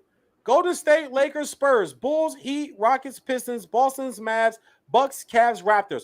The Boston, Mavs, Bucks, Cavs, Raptors all stole one. So there's 5 teams that stole one in the last 30 years. Everything else has been Lakers. Spurs. Everything else has been, and the Rockets stole 2, and the Pistons stole 2. Everybody else is 3-0. Heat have 3, Lakers have 6, Bulls have 6, Golden State has 4, Spurs have 5. You know the names of those guys? Steph, Kerr, Kobe, Shaq, Phil, Duncan, Pop, Wade, Bron, transcendent players. Bad Boys, Larry Brown. The one championship teams: Paul Pierce, Kawhi, Dirk, Giannis, Bron, Kyrie. It's hard to win, guys. So get your. It's hard. That's how I wrap this haul up. It's hard to win a championship. So at least get your money. So get your damn money. And so that's why if you're Dame, you signed the 2-for-1. Bro, did you see the breakdown of that contract? At some point, he is going to be making $60 million a season. Yeah. If you're Beal, opt out. Beal, opt out. It's like, he ain't going nowhere. They're the only team who can offer him $251. He opted out so he can sign the new deal for $251. Solidify your family's future. That's generational wealth, bro. The studies show 100 million or more is generational wealth. That don't mean you can't blow it now. That doesn't mean you can't screw it up. But if you take care of 100 million, your grandkids are okay. Right. That's generational, because that's not just you and your kids. That's Journey and Cameron having babies 30 years from. I'm dead and gone, but they still living off the vested $120 million money. That's generational money. So my key points on that is they secure their futures, they show their loyalty, and you can either win, make money, or do both. Very few do both. I think both these guys kind of see, okay, if you're Bradley Beal, who could have signed you for that? Nobody. Who could have signed you for even 200? Nobody. Nobody's got any money this year to sign a player like you. Not a contender. Not the Bucks. Not the Lakers. They came to him with a hard sell. And anybody have like a fifth child? A fourth or fifth? Here's the thing with Bill. I just think he was always staying. I'm from the DMV. I'm from that area, so I see what people post. He loves the community. He's in the community hard. He really does like it there, bro. He likes it there. He's not from out here. People have to realize, just because you could come out to LA and buy a house, and I know Kyrie was at the WNBA Sparks game, and there's Kyrie's already out there with a house, and it's like, all right, but this atmosphere ain't built for everybody. I know people who left. One of my homegirls whose birthday just passed, who's in PR, my girl Brandy Lynn, she moved out here. She was actually going to be my PR lady, and then she upped and left. I'm like, why you leave? She's like, she's from Memphis. She's like, country as hell. She's like, I can't do it. It's too fast. It's too expensive. She's from Memphis, born and raised. Change of pace, yeah. And she came out here. She was living in Orange County. So the rent was kicking her. Yeah, she told me. She was like, I said, where you at? She said, out Anaheim. I said, why the hell you way out there? But she wanted to live in a safe place among the people, white folks. She wanted to live in a safe. I said, I got you. She's like, yeah, but she's paying like $2,600 for rent. It's not built for everybody out here, man. And now it's $6.5, $7 a gallon for gas. And Cali ain't built for everybody. So I think a guy like Bill just says, bro, I'm cool. I kind of. My family loves it here. Not only that, isn't he kind of like the star of DC right now? Is there a Redskin or a Commander bigger than him? Maybe Chase, right? Okay. But Chase is from there. He's from Maryland and went to DeMatha, so it's nothing new to him. But is there a capital? Or you got Ovechkin, but Ovechkin's, he got gray and white hair now. He ain't this. Okay, is it an Oriole? Is it a Nat?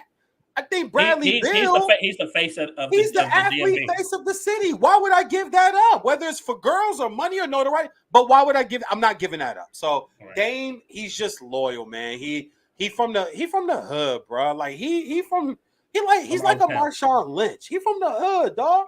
Yeah. He's like, bro, I don't need to chase it. Because at the end of the day, you could say, well, Dame ain't got no rings, but then the negative stops there. You can't say shit else. You can't say he couldn't shoot, couldn't score, couldn't lead, couldn't pass, wasn't clutch. Like there's nothing. So he could just go, all right, I ain't got a ring. Okay. Barkley, after no ring, what can you say about Barkley's game? I want somebody to try. Barkley was I want somebody to try. Barkley was great. After Reggie Miller, no ring. Okay. What about his game? Give me the negatives about Reggie Miller's game. What, Patrick Ewing? Stockton, Ewing, Malone. The list go. There's a list that it's hard. Dog, Jerry West has one. Wilt has one. Big O has one. It's hard to win, man. It's hard to win in pro sports. So if you could get your bread, we talked about Von Miller earlier. What did he do? I always say this though in the NFL. Even if I'm in like year 3 or 4, even if I'm still young, once I get one of those though, because those are hard. It's about the money. After that, it's about the money from that point. If I'm not a quarterback, it's about the money from that point forward.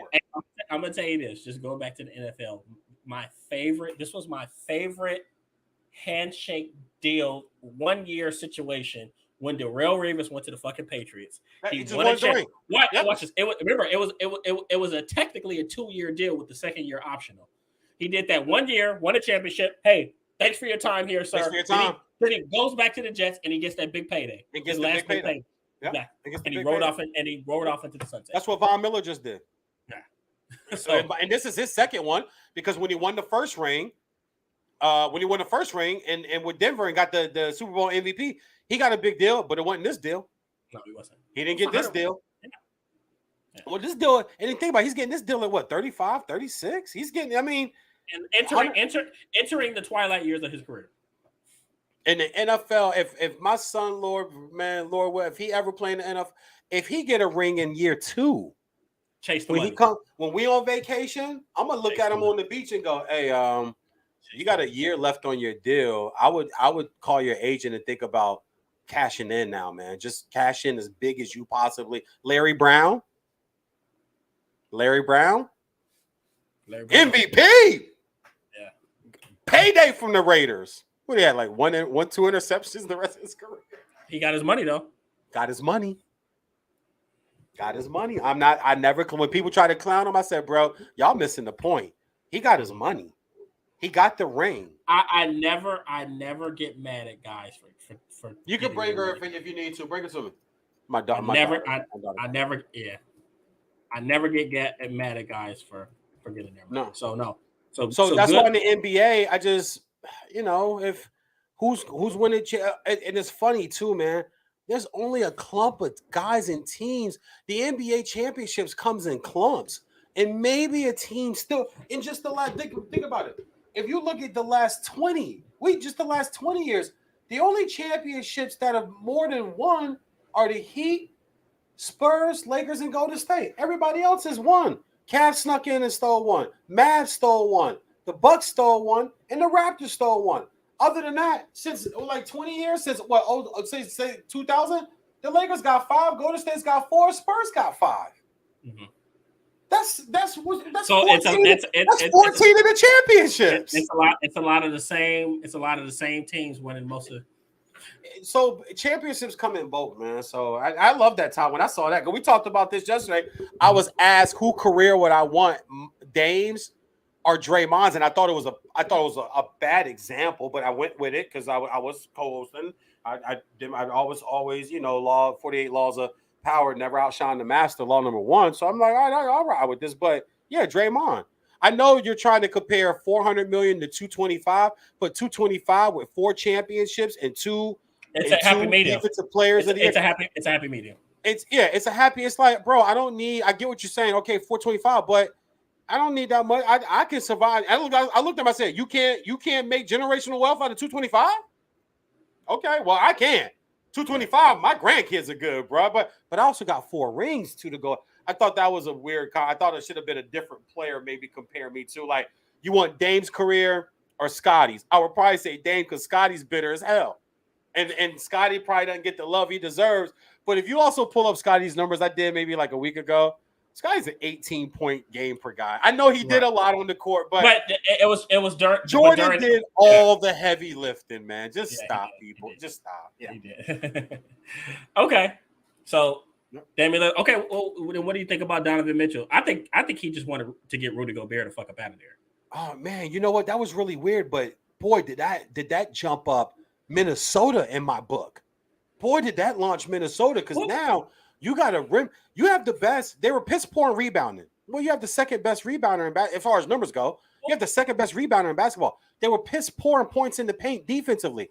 Well, you have the number one rim protector now in Minnesota, and now Cat can roll more, and that 7-footer is out on the perimeter and they're putting Cat at the 4 now. Yeah, well, stretch 4, right? It'll be a stretch 4, but now Rudy don't need the ball. People, well, I worry about him offensively. Come on, man. When have you ever seen like the Jazz? He pick and roll lob or dump it to him, jump hook when you know you got a mismatch. But you got enough firepower with Edwards and with D'Lo and with Cat and with the other weapon. You got enough firepower. You didn't bring him in for 8 points a game. Well, I told Swan this, we talked about this last episode or maybe the episode before that, but I said it's very interesting to see Minnesota jump on Rudy Gobert because it's almost like they're taking the NBA back maybe 15, 20 years where you have two potential obviously we know Cat's a all-star potential superstar, but two bona fide star big men who you could say are the best players on your team right now. Obviously, we know Anthony Edwards, his potential, but it's so different from the rest of the NBA that's building with guards and wings. They're going to be tough, man. They're going to be tough. Especially come playoff time. But they have to find way. But they're going to have to find ways to protect Rudy Gobert. You know what? I people say that. I'm not buying it. I'm not buying because I'm always of the cloth of I'm going to do what I do. You stop it. Adjustments are overrated in the NBA. So you think Minnesota should? They have the firepower and the weapons to force people to slow things down to play. Yes, you don't have a choice. You don't have because Gobert runs like a gazelle. He's not slow and clunky back down the court. This kid. That's what I'm saying. That's why I thought when I saw that move. Once again, damn them picks. Oh, they gave it to man. Damn them damn picks. Damn pick 27 and pick 25 and pick. That's where they're gonna be. Y'all making the playoffs. So that's where that pick gonna be. Every now and then you get a Ginobili or a Parker or a Kawhi. Okay, we get it. But show me. I wish I could see a stat. Show me the picks 20 through 30 in NBA history. Show them to me, man. Like Draymond's a second round pick. Show me the second round picks in the Hall of Fame, please. Show me the second round picks with multiple champs. Give me talent. Not like now. We're trying to win. Now, the Western Conference, I know people think Golden State with these young players, we don't know what these guys are going to be. We just know what the core they have now. I think they have one more championship in them. And then I think the age starts to set in after a while. That's just the way sports go. I think the age started to set in this year. I think they were just able to push it. I thought they were just coming off of COVID and coming off just getting Clay back. In my opinion, they're a 58, 59 win team next year, maybe 60. They're still the Warriors. They're still the Warriors. Steph's going to keep himself in great shape. Clay's going to keep himself in great shape. The young players will help them get through the regular season. But in the postseason, once again, man, as I picked them I picked the Warriors to win all year long. From my preview show, I had them in the Bucks. I missed on the Bucks, but Middleton got hurt, so we know how that went. But I thought the Warriors were winning the I said, if they're healthy, when they get Clay back, we're going to see the Warriors. And you heard what Draymond said, welcome to the Warriors Invitational. Thank you for coming. And he's right. They haven't been beaten when they've been whole since they kind of started winning championships. Draymond gets suspended that one time. They lose Bogut in that playoff series. People forget that. The 3-1 comeback against the Cavs. Andrew Bogut's shutting that paint down games 1 through 3. It's when he gets hurts his knee, and he's gone for the rest of the series, is when Kyrie and LeBron start getting to the rim for layup after layup. It changed the entire and nobody ever wants to talk about. But back to Gobert and back to Donovan Mitchell. I'm not sure what they're doing there. I would assume they're moving him, but maybe once again, we just talked about this with Beal. Maybe Donovan likes Utah. Maybe he likes it there. It's not expensive. It's cheap. He's the toast of the town. He's the biggest athlete or the biggest celebrity in their city. There's not another bigger celebrity than Donovan Mitchell in Salt Lake City.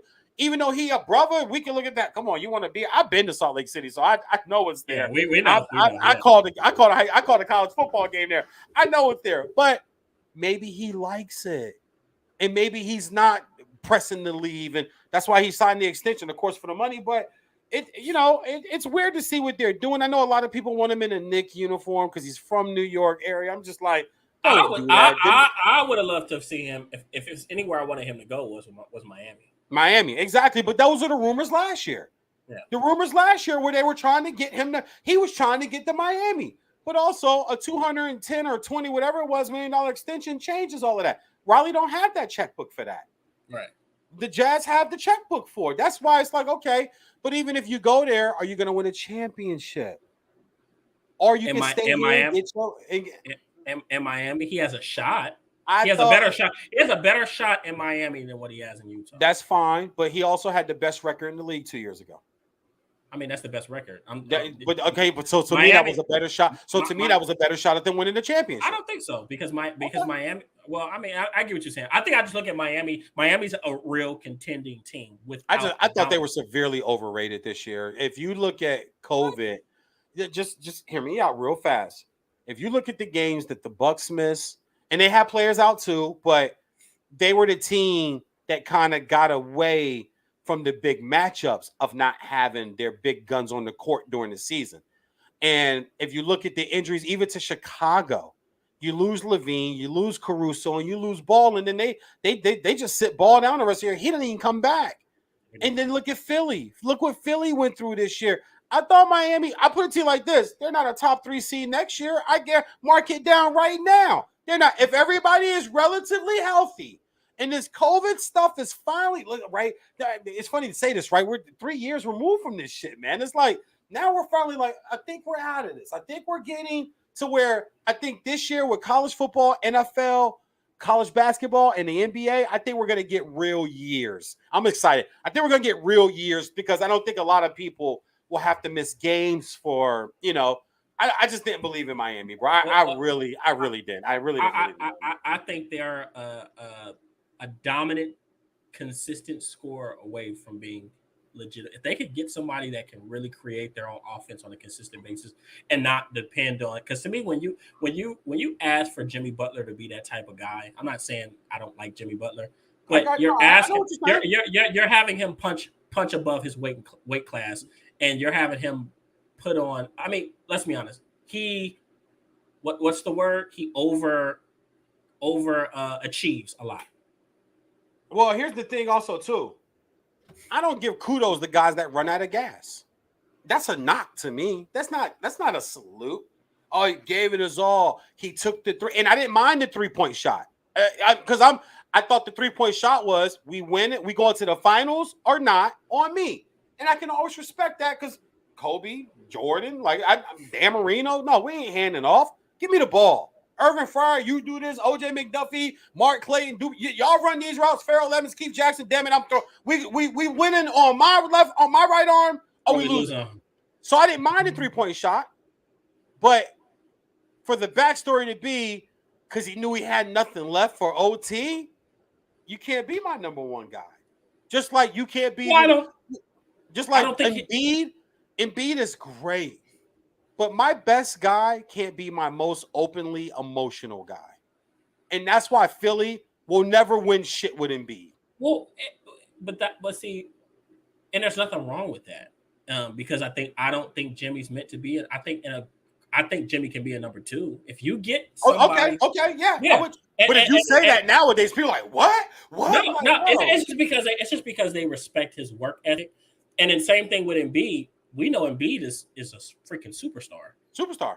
But you need somebody else there, and I don't know if James Harden can do that, but you need somebody else there to be that true number 1 option, and let Embiid exist and let him do him. But I don't know. Just last point on Butler. I told Broussard on the show that I don't. This is before Durant asked for a trade request. This was just all on Kyrie, and I said, well, I wouldn't trade Kyrie because you're not getting equal value back. The only equal value back superstar that you're going to get of the list. Remember, Kyrie put out a list, right? Gave him a list. It was Philly. It was Embiid.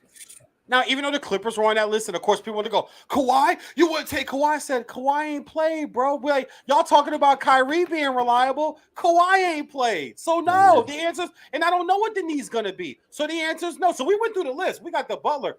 Bro, if you could have saw the names people were calling me on the internet over, just get this guy off. Why do y'all have him on? Where's Rob Parker at? Jimmy Butler. I was like, y'all telling me that Jimmy Butler's better than Kyrie? Y'all got to be out y'all. He's more. I'll tell you this: he's not a better player. Would you trade Kyrie Irving for Jimmy Butler? No. If I'm Miami, I wouldn't trade. Exactly. I don't get rid of no. Even if you're Brooklyn, I'm not moving. Like I need. Wait. Let me preface this. Okay. To make sure. Well, we can preface it around everything that's going on. I get it. I'm just talking basketball. If we're talking basketball. But I mean, I guess if I can look at the two franchises, I'm taking Jimmy 8 times out of 10, and it's not because he's better at basketball. Wow. But but one thing you can say about Jimmy Butler is, one, he's gonna be there for you. Hold up, you know he's gonna be there. No. That's not, and it's not. No. It's not, and it's not just recency bias. And you can actually build a culture around Jimmy Butler. Why didn't they do it in Chicago? Why didn't they do it in Chicago, Minnesota, and Philly then? Because they didn't want to let him. They really didn't want to let him be the guy. Okay. I'm not gonna say your reasons are wrong. I just want to hear what you're saying. But I'm not trying to bang on Jimmy Butler. I'm defending myself of I'm taking Kyrie over Jimmy Butler on a basketball court any day of the week. Any day of the week. He's a better player. But I mean, let's be honest. Kyrie Irving outside of Cleveland, which obviously we know LeBron went there and brought treats with him, and they were able to win the championship. Everywhere Kyrie Irving has went, crash and burn. I can't deny it, bro. Listen, as a fan of his, I never defended. I'm not that guy. But he's so damn good. But he's just still so damn good. And I like to revert back to last season. They're up 2-0 on the Bucks. They're beating the Bucks' ass. And Kyrie steps on Giannis's foot. And he's done for the series. And it takes Kevin Durant scored 53 in game 7. His toe's on the line. If his toe is just that much smaller, they get to the next round. I think Kyrie comes back, and I think they go to the finals. But you can't deny even the Cleveland championship. Kyrie has everything. He closed that game out. He closed that series out. And like I said, this was a topic that we talked about. Kyrie, we're talking about a guy who is 27, 6 and 8 in his finals games. This is not a guy that's just scoring 20. He's averaging 27, 7, and 8 in the finals. Okay. On the table. Okay. All right. So this is the way I will paint it, and this is the best example I can use. Kyrie is okay. What's a luxury car that you want? Taken for S Porsche. Okay. Yeah. If somebody gave that to you right now, okay, what could you really do with it? Like just right now at where you're at in your career financially, like it'd be nice, but right now, what could you really do with it? Just drive it around. As soon as it needs some service or something, I don't know. You gotta sell that motherfucker. I might gotta sell it. I might gotta sell. I gotta give me some love in it first though before I sell it.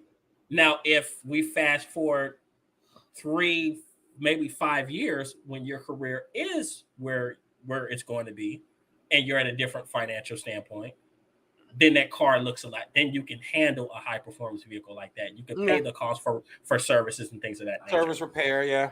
Right.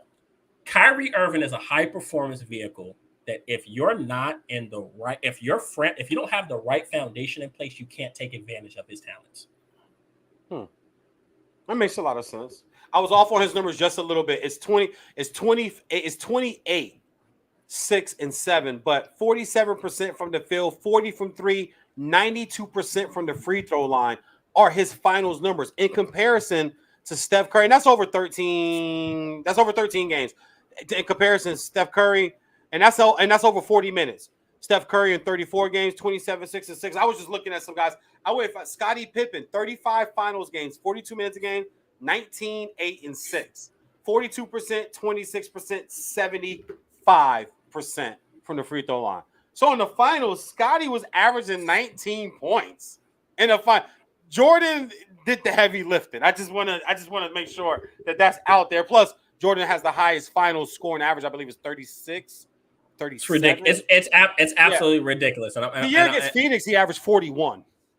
Yeah, which is why I forgot who they just asked about it, but maybe was it Damian Lillard? They asked somebody about it. They said, "Who's the GOAT?" Yeah, it's Jordan, and it's not even close. But once again, even comparable, LeBron's 55 finals games, 28, 10 and 8. So just in comparison, even if you look at Steph at 27, 6 and 6, he's 1.4 boards and 2 assists behind LeBron as far as his finals numbers goes. And he's not known as an assist guy. He's not known as a rebound guy. But he's only 4 rebounds and 2 assists and 1 point in his finals averages than LeBron James.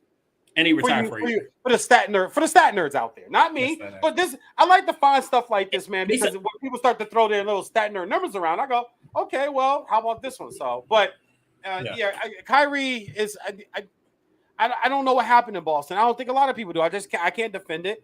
And in Cleveland, I think got sick of LeBron. I was like, man, I'm out. I don't want to deal with this. The father figure comment, I think, was the last straw. And I know the clip you remember when a reporter asked him, and he was like, hey, hold on, what? LeBron says he's like a father figure to you guys. And you could just see it in his face. He drops it. He's just like, I have a father. I have a father. And he said his father's full name. He said the government. He was like, so. He threw the whole handle out there? Yeah. He threw the whole dad's. He said his name is such and such. Because, Kyrie's mom passed. So him and his dad are really close. Everybody, they're stupid close. They party together. When Kyrie first got in the league, his dad used to be I was at All-Star Band. His dad used to be at the club with him. His dad, Kyrie. Oh yeah. Kyrie and his dad are stupid close. So I get where some of the drawback for Kyrie comes from. This year, though, I would totally defend him. Nobody wants to, because on TV, everybody's got to say the political correct thing. We all know this year was that bullshit ass vaccine law. He'd have been playing. And if he was playing, they'd have been a higher seed. They wouldn't have got. And then think about it. He comes, he doesn't even play a lot. He gets to the playoff. Game 1 in Boston, they wasted 39-point Kyrie game because the defense lets Tatum get behind him on the scramble and gets the layup. Kyrie shows up to Boston and drops a 40-burger, basically, on their head. And then I think also, too, I thought observing Ramadan, because he is a smaller built guy, it's harder for your body. Because the only other person we remember doing that in this time of year was Olajuwon. Olajuwon's a 7-footer, 270. But when you're a small guy and you're not eating the sun up to sun down, you can see as the series went on, his energy level, it just wasn't. I thought that was a struggle, but he was never going to speak it. But somebody that studied that and kind of did my research on, I'm like, wow, Kyrie 6'1", 6'2", 185, not eating from sun up to sundown when the days are longer in hot New York where it's humid, takes more energy out of you. Okay, brother, I salute your spiritual journey, but Olajuwon did it. Yeah, Olajuwon's a 7-footer, 270, guys. He was a bigger man. It was, it was different. Kyrie had to come back on the bench with fruit. Once the sun was down, they got a guy on the sideline with a watch, like, okay, you can eat now. He was on the bench trying to eat. Just need some type of energy to put into his body. So, but real quick, if I can, I said from the beginning, I think neither one of these guys get moved. The trades just don't make sense, Kenneth. If you're Durant, right? Pick any of these teams. Oh, and you saw the report. Bleacher Report reporting that the Pacers and the Suns are this close, very close, finalizing a sign and trade deal for Ayton. Okay, so you're not going to Phoenix. Because Ayton would have to been Ayton, not unless this is my inner GM plan, not unless they're the quiet third team nobody knows about in a Kyrie Russ deal that will send Ayton to Brooklyn, Kyrie to LA, and Russ to Indiana, because that had been rumored in the middle of last year that they would be, and they've been sellers, which wouldn't make sense though, because they've been sellers. They've been trading everybody. Why would you even take on that bad contract just for 1 year of obscurity? It didn't make sense. But if you're Durant, all the teams you want to go to, the Nets are asking for a haul. So you get there. All right, so say you get to Phoenix. Now it's just you and Devin Booker. There's no Cam, no Bridges. Ayton's gone. That's better than, is that even better than Dallas? Is that better than the Clippers healthy? Is that better than the Lakers healthy? Is that better than Denver healthy? He's going to a team devoid of talent. Exactly. So that's why. And if you're Kyrie, these three parties need to get in the room, put the phones down, cut the computers off, cut the cameras off, and talk like men. Okay, what's going on, guys? Was it the vaccine thing, Kyrie? Okay, we got it. I would look Kyrie right in the face and say, can you be available? The vaccine shit's over, okay? The mandate's over. Can you be available to play 1 year for $37 million? You look at Durant and say, we're not just gonna give you away, Durant. We're not giving you away. We've done everything you've asked us to do, man. And we signed you knowing you weren't even gonna play your first year. We've given you everything. Now I'm asking y'all, give us 1 year. Because I believe on paper, 1 year. Dude, they have the pieces. They're a contender healthy. Are you kidding me? Why would you want to break? And if you're Brooklyn, you're not getting equal value back. You are setting your franchise back by a decade, and you already did this once with KG and P2, and you got lucky that you got Kyrie and Kevin Durant, or you would still be paying for that. And that was what, 5, 6, 7 years ago they made that move? You would still be paying for that. You telling me getting Bam out of buy, and you still got Ben, and how that rookie, I don't know the rule, but I know how it's stated, but 2 guys on rookie extensions can't be on your roster at the same time. So if you do get Bam, or if you do get Wiggins with the Golden State rumors out there, you got to move Ben Simmons. But you brought Ben in to be your 5 defender, who is a first team all defensive guy. And he's a first team all defensive. And he's going to be your playmaker. And he's going to be your playmaker. Why would you not? Like I said, I honestly believe all 3 parties need to sit down like men. Not like athletes and owners, like men. Take the labels off. Talk to me. What's up? Look at Durant. Like, Durant doesn't want to be traded. This is his power move to get Kyrie his deal. But I agree with, you don't give Kyrie a 5-year deal. I agree with that. No. I think a 3-year deal with a 4th-year team option. So you get a 4-year deal, Kyrie. You're not getting that anywhere else. Nobody thinks you're reliable. But if I'm Durant, I was like, because Durant's got 4 years, I would say, look, give him a 3-year deal. And I promise you, we're healthy. We're back. We'll get a championship. I think they can win one in the next 2 or 3 years if everybody's there. You're gonna draw somebody else. They just brought in the stretch 5 kid that used to be with the Pacers. They signed him as a free agent. TJ Warren. That's a huge pickup for them in that conference, in that division. So I think the deal hasn't happened yet. And it's funny, the talking heads, this is gonna happen any moment. And then when it doesn't, they're gonna take their time. No, they're not taking it. No one's. They said that they asked Minnesota for Cat, Anthony Edwards, and like 5 first-round draft picks. We're not giving exactly. You that. We're not giving you that for. So they could go to Durant and go, we tried. We talked to the Lakers. They said they asked the Lakers for LeBron, AD, and 4 first-round draft picks. We tried. We can't move you. And Durant's not going to sit out. He's not going to just lose 30-something million. He's not. Kyrie's got 37 on the table. So, I am predicting. I'm sticking with it. I said it 3 weeks ago. I'm predicting opening night, Kyrie and Durant for at least 1 year. They're in Nets uniforms. Which is what Swan predicted, the same exact thing. So I'm interested to see how it unfolds. Obviously, it's going to be hard to move those guys. I'm going to shut up now, man. This is fun, dog. I love doing your show, man. I love doing this. I know. I know. I'm like, man, if I introduce we Summer League updates, but honestly, really not much. I hate Summer League.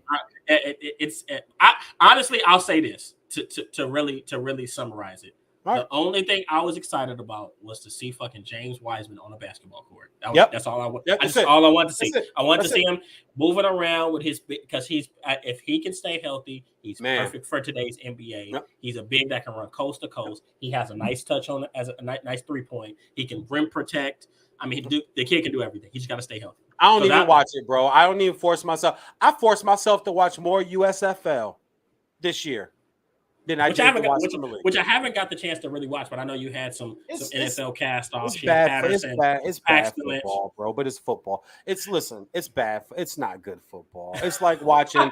It's like when the XFL. I'm just being honest, man. It's like when the XFL was out. When the Arena League was on ESPN, I would watch those games. John Bon Jovi owned the team. Elway owned the Denver team, and you get these celebrities there. But it's on the field. It's inside. It's 60 yards. It's getting. I think it's starting to not get into a whole nother rabbit hole, but I think it's. I know. I'm not going to go there. It's starting to get. I think they're trying to utilize a little bit as a developmental league because I know that the NFL is kind of. Then make it that then. Yeah. If I were them, I would take the XFL, USFL, NFL, come to the table and say, okay, Rock and your ex-wife, Danny, and whoever owns the USFL, we're going to combine you guys. We're going to use you guys. You guys are going to be now our filter, our so that takes away our farm system. Our farm system. So now, like real talk, now you can tell a high school kid, you don't have to go to college. You can go to UFC if you make the team. I still don't think they can do that. I think you can. You can't tell because you want younger guys. Right now, it's little with guys that already had a shot, so they're a little older. If you start doing it this way, Kenneth, listen, just hear me. If you start doing it this way now, in 3 years from now, the average age in that league will be like 20, 21 years old. It'll be younger, but this is the way you have to see it. It's not like basketball, where basketball, even though basketball is physical, it's a lot less physically demanding than what the NFL is. So you're not getting guys. Very few guys come out of high school with the body ready to play with grown ass men. Miles Garrett might be one. Miles Garrett looked like a grown ass motherfucking man in high school. Chase Young. Chase Young did. Derrick Henry. Derrick. But once again, those guys are few and far between. I think maybe the only way you can do it is if you say, okay, you can go to college, but you only got to play 1 year. But there has to be. Oh, okay. I can see that working. But these kids straight out of high school, Clay Matthews, who might have an outside chance of making to the Hall of Fame, was 180 pounds. It was 6'1", 180 pounds going to USC. Left 6'3", 250. You know what I'm saying?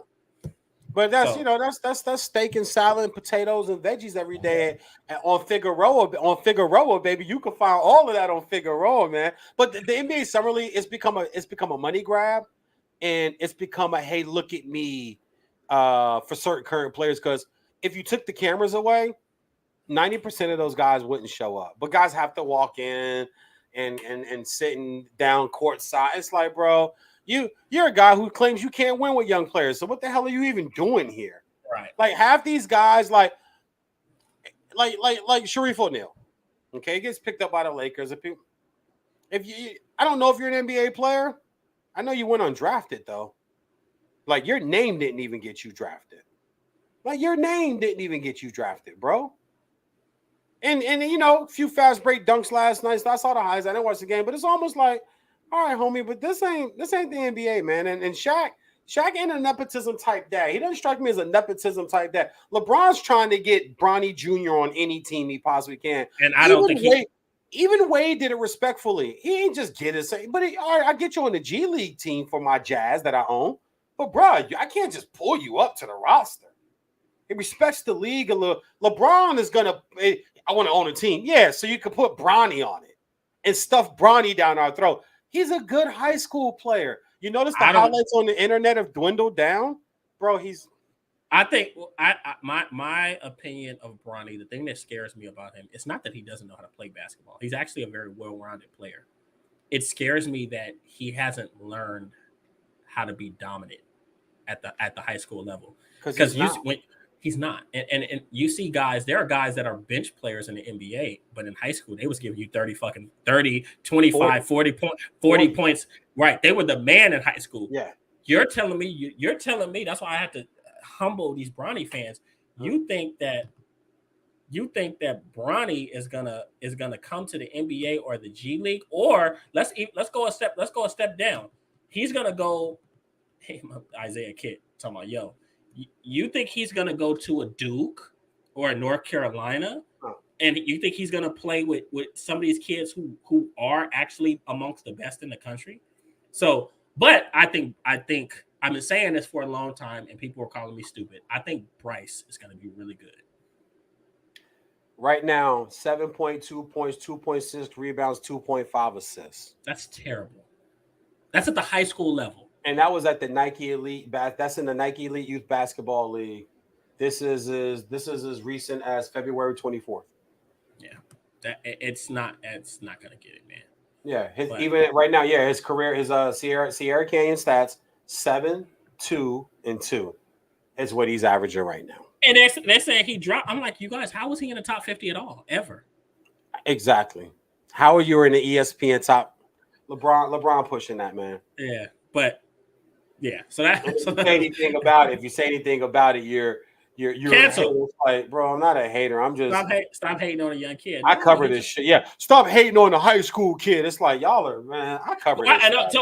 And I'll say this to me, even more than anything, it's an insult to the kids that really work for this shit and have done everything in their power to be dominant players at the high school level. And that's that's his junior year. Junior year, he averaged 7 points in his junior year. So what? You mean to tell me he gonna add on 18 to that next year and average 25? I'll tell you this.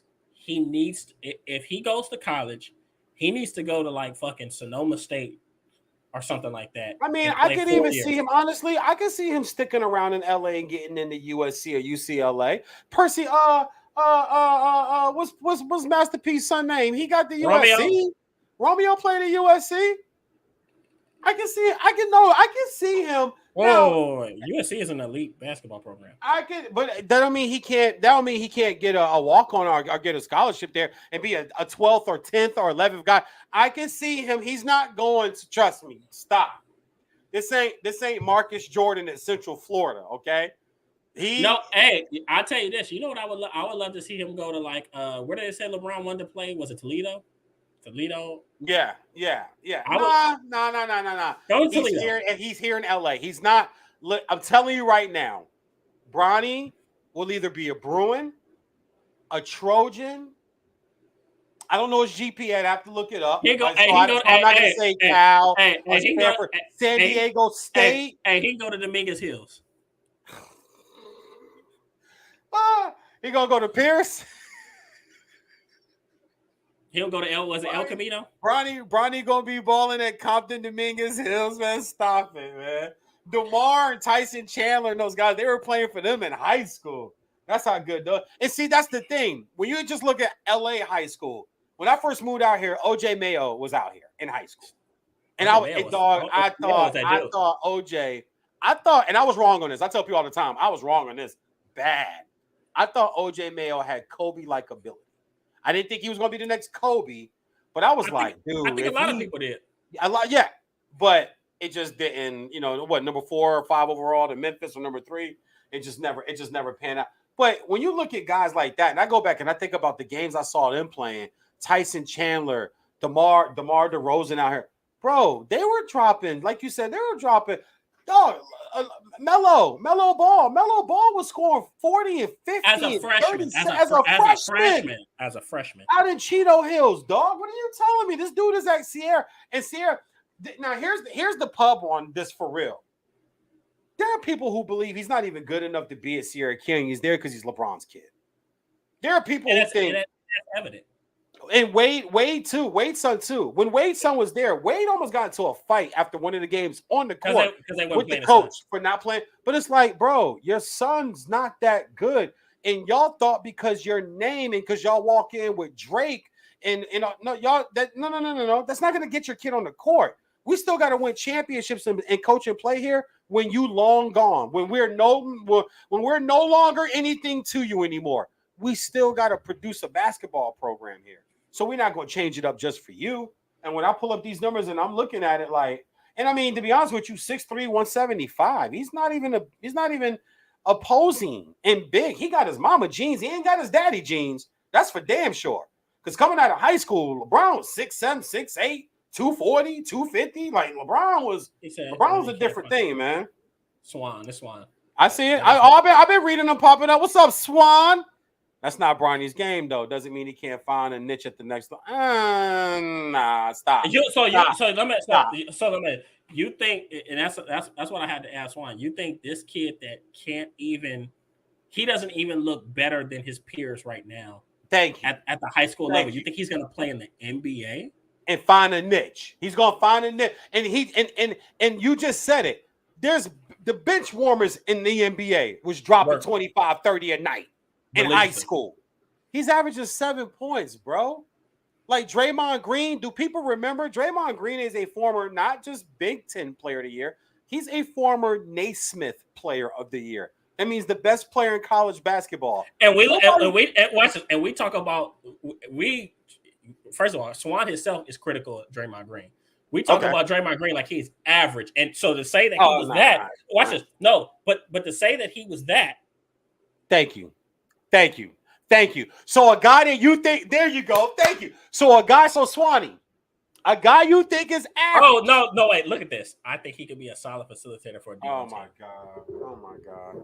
So Swanee, what you're telling me is a guy you think is average, who was state player of the year in high school, Big Ten player of the year in the Big Ten, and the Naismith player of the year is averaging the NBA. But a guy averages 7 points in high school his junior year. In today's basketball, with all the tournaments, all the exposure, all the games you go against, all the other big-time guys, IMG Academy, Grumman Northwarp up in Vegas, the schools out here, Chino Hills, all these games, all these teams you go against, you're averaging 7 points. You're telling me that guy is going to get to college and be a great facilitator in a D1 school and find a niche in the NBA. Okay. Oh Lord. I would love to look up Draymond Green's high school stats. I bet you he averaged more than 20 a game.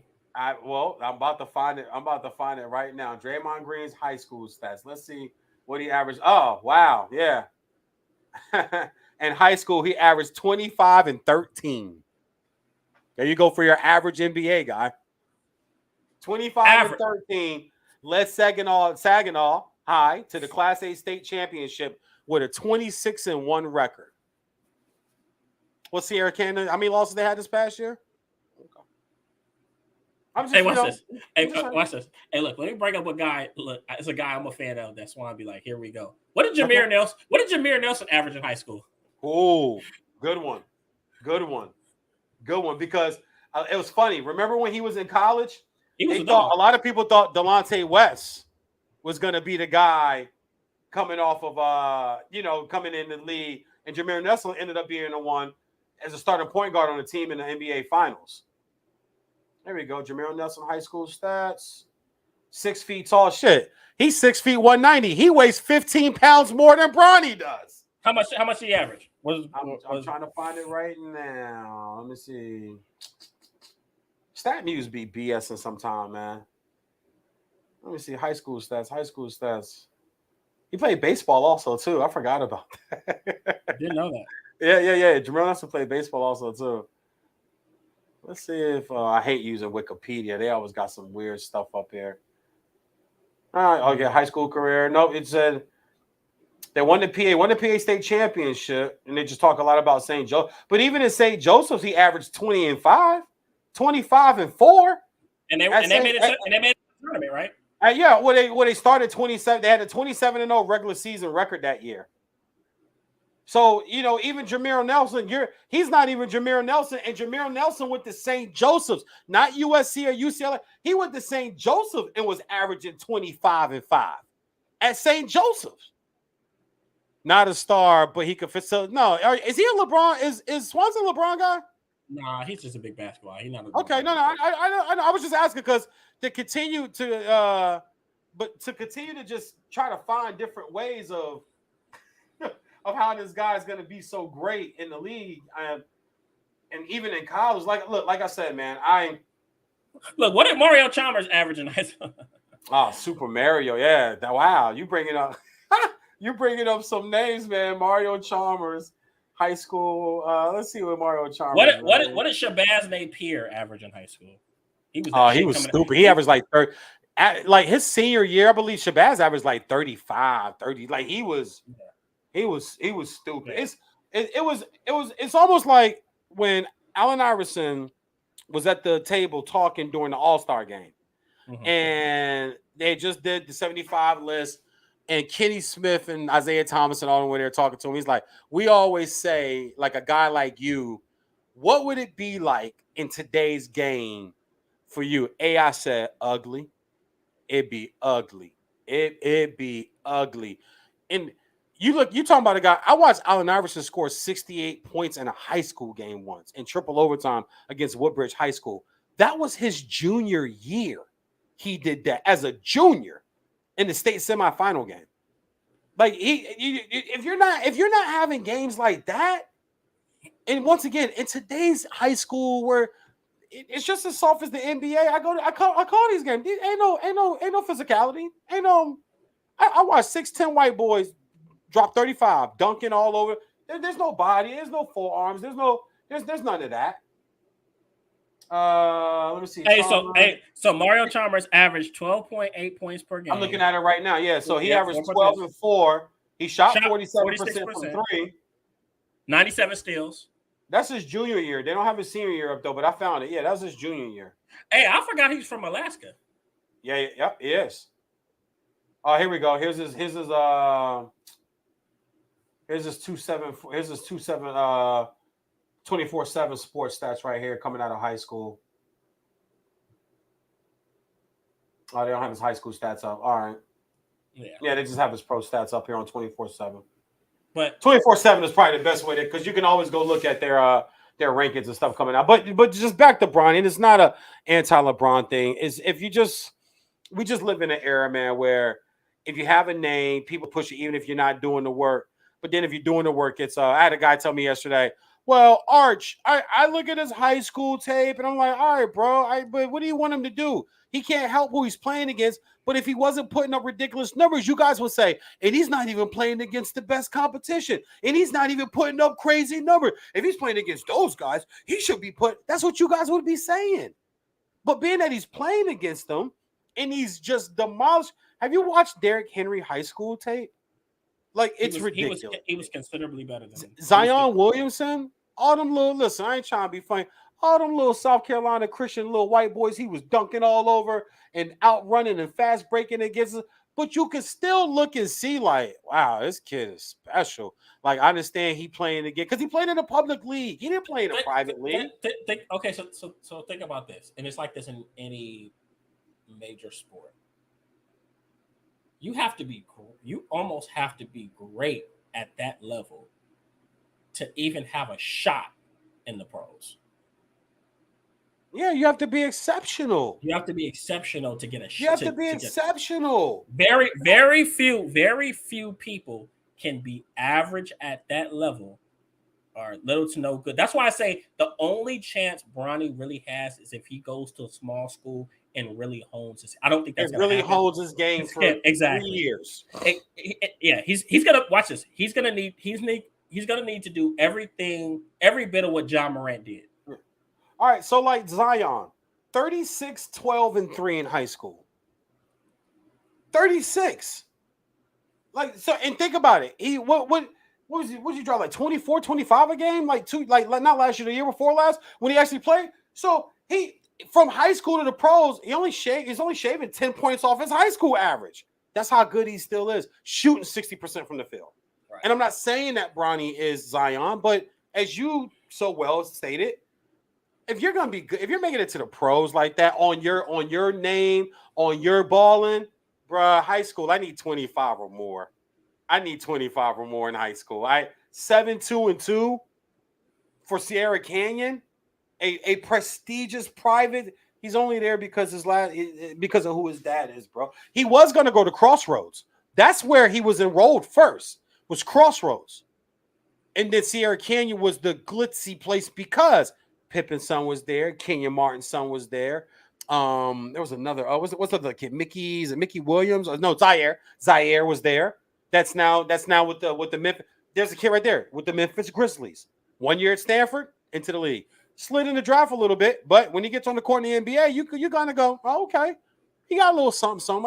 He was that dude in high school. He got a little something. Even my nephew Kendall Marshall that played for Bishop O'Connell, the WCAC, like he was averaging 26-12 his senior year in high school. And guess what? He was number 13 overall pick. He wasn't averaging 7, 2, and 2, and went to Carolina and won the Bob Cousy Awards, which goes to the nation's top point guard. You're not winning none of like. If he went to college next year as a sophomore, even 2 years from now, 3 years from now as a sophomore, is he winning the nation's top point guard award? No. So I'm with you, bro. It's you know what it is though. Yeah. Oh my God, good stuff. Amari Bailey. Oh yeah, Amari Bailey. Yeah, with the BBL that Drake took out the Dodger Stadium for dinner and made a whole spectacle of that mess. BBL, her body's real. I'm just playing. Well, I don't. She pimping her son. Well, never mind. Let me shut up. I'm working. I am. Bro, I told you. He tried to get YouTube to go send me that letter. Like, hey man, we don't know who you had on. He can't be talking like that. But nah, man. Thank you for having me. Great show. Great. It's always a great show. Obviously, Swan couldn't be here, and he'll be back next week. Hey Swan, stop running from me, man. You don't want none of this. Stop running, Swan. Talking to you, Swan. Hey Swan, didn't I tell you the Mavs was gonna beat the Suns that playoff series, Swan? I'm sorry. I had to do it. I had to do at least one. I'm trying to get better at I told you so because some of my readings and teachers are showing me sometimes it's best to just let it. People know what you said, but I had to get one, and I'm still a work in progress. All right, hey, drop your handle real quick. How can people reach you? They can find me at Vesta Sports on YouTube, the Big Vanilla Funny on IG, and Husky HUSKEYENT on Twitter. I'm chilling right now. I'm gearing up for football season. Preview show coming up and stuff. Husky Bets. Y'all see the championship belt, the Husky Bets belt. I got some parlays to lay on you, man.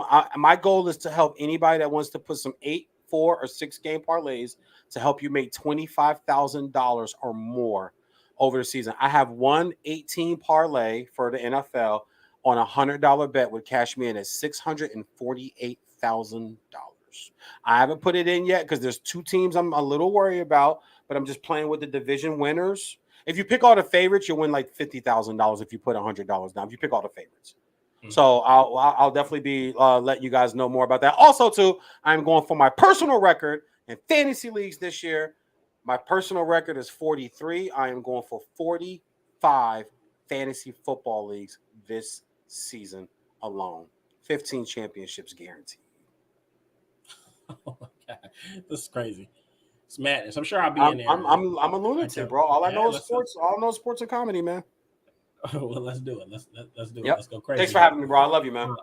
I love you too, man. I appreciate you, and everybody. Like I said, thanks for staying with us for another show. Today was a long one. We went good, but it was some good content. Rooted in Sports community every Saturday, 12 p.m. Pacific Standard Time. VJ, you're going to have to join us sometime. We have some very interesting, heated conversations on Twitter Spaces, and we get some interesting individuals coming there. So there's that. And then also tomorrow, the Break Room Breakdown will release episode 28, all right, called From Athlete to Entrepreneur. Really good episode, and we get episode 28. You about to hit your Marshall Fall. You about to hit your Adrian Peterson, baby. Yeah, so it's good. It's going good, man. So congratulations, man. I'm proud of you. I'm proud of you, bro. No, thanks, man. Yeah. You got me through it. So good show. Tap in with VJ, and I'm sure he'll be on the Odd Couple here pretty soon. Thursday. Ooh, okay. Yeah, this Thursday. This Thursday the 14th. You guys tune in, man. Fox Sports Radio on the iHeart app. Just download the app, Fox Sports Radio. I'll be filling in for Rob Parker and Odd Couple with Chris Broussard doing our verbal barrage. Tell them Kenneth Tiberius Clark says, hey. I sure will. You know what? They ask about me every time. They ask about you every time I go. Do they? All of Right. them. All of them. The little honey dips. They be like, "Where Tiberius at?" I'd be like, "Damn, he down in Oceanside." I'd be like, "You need to tell Tiberius to call." I'd be like, "All right, Hold I'm on. I'm in San Diego, so look, tell them where I'm here. Well, anyways, no, I might see you soon. I might be down there on August 4th. If I am, I'll hit you up and let you know. Please hit me up. All right. Let me know. All right, brother. Peace. All right. Peace.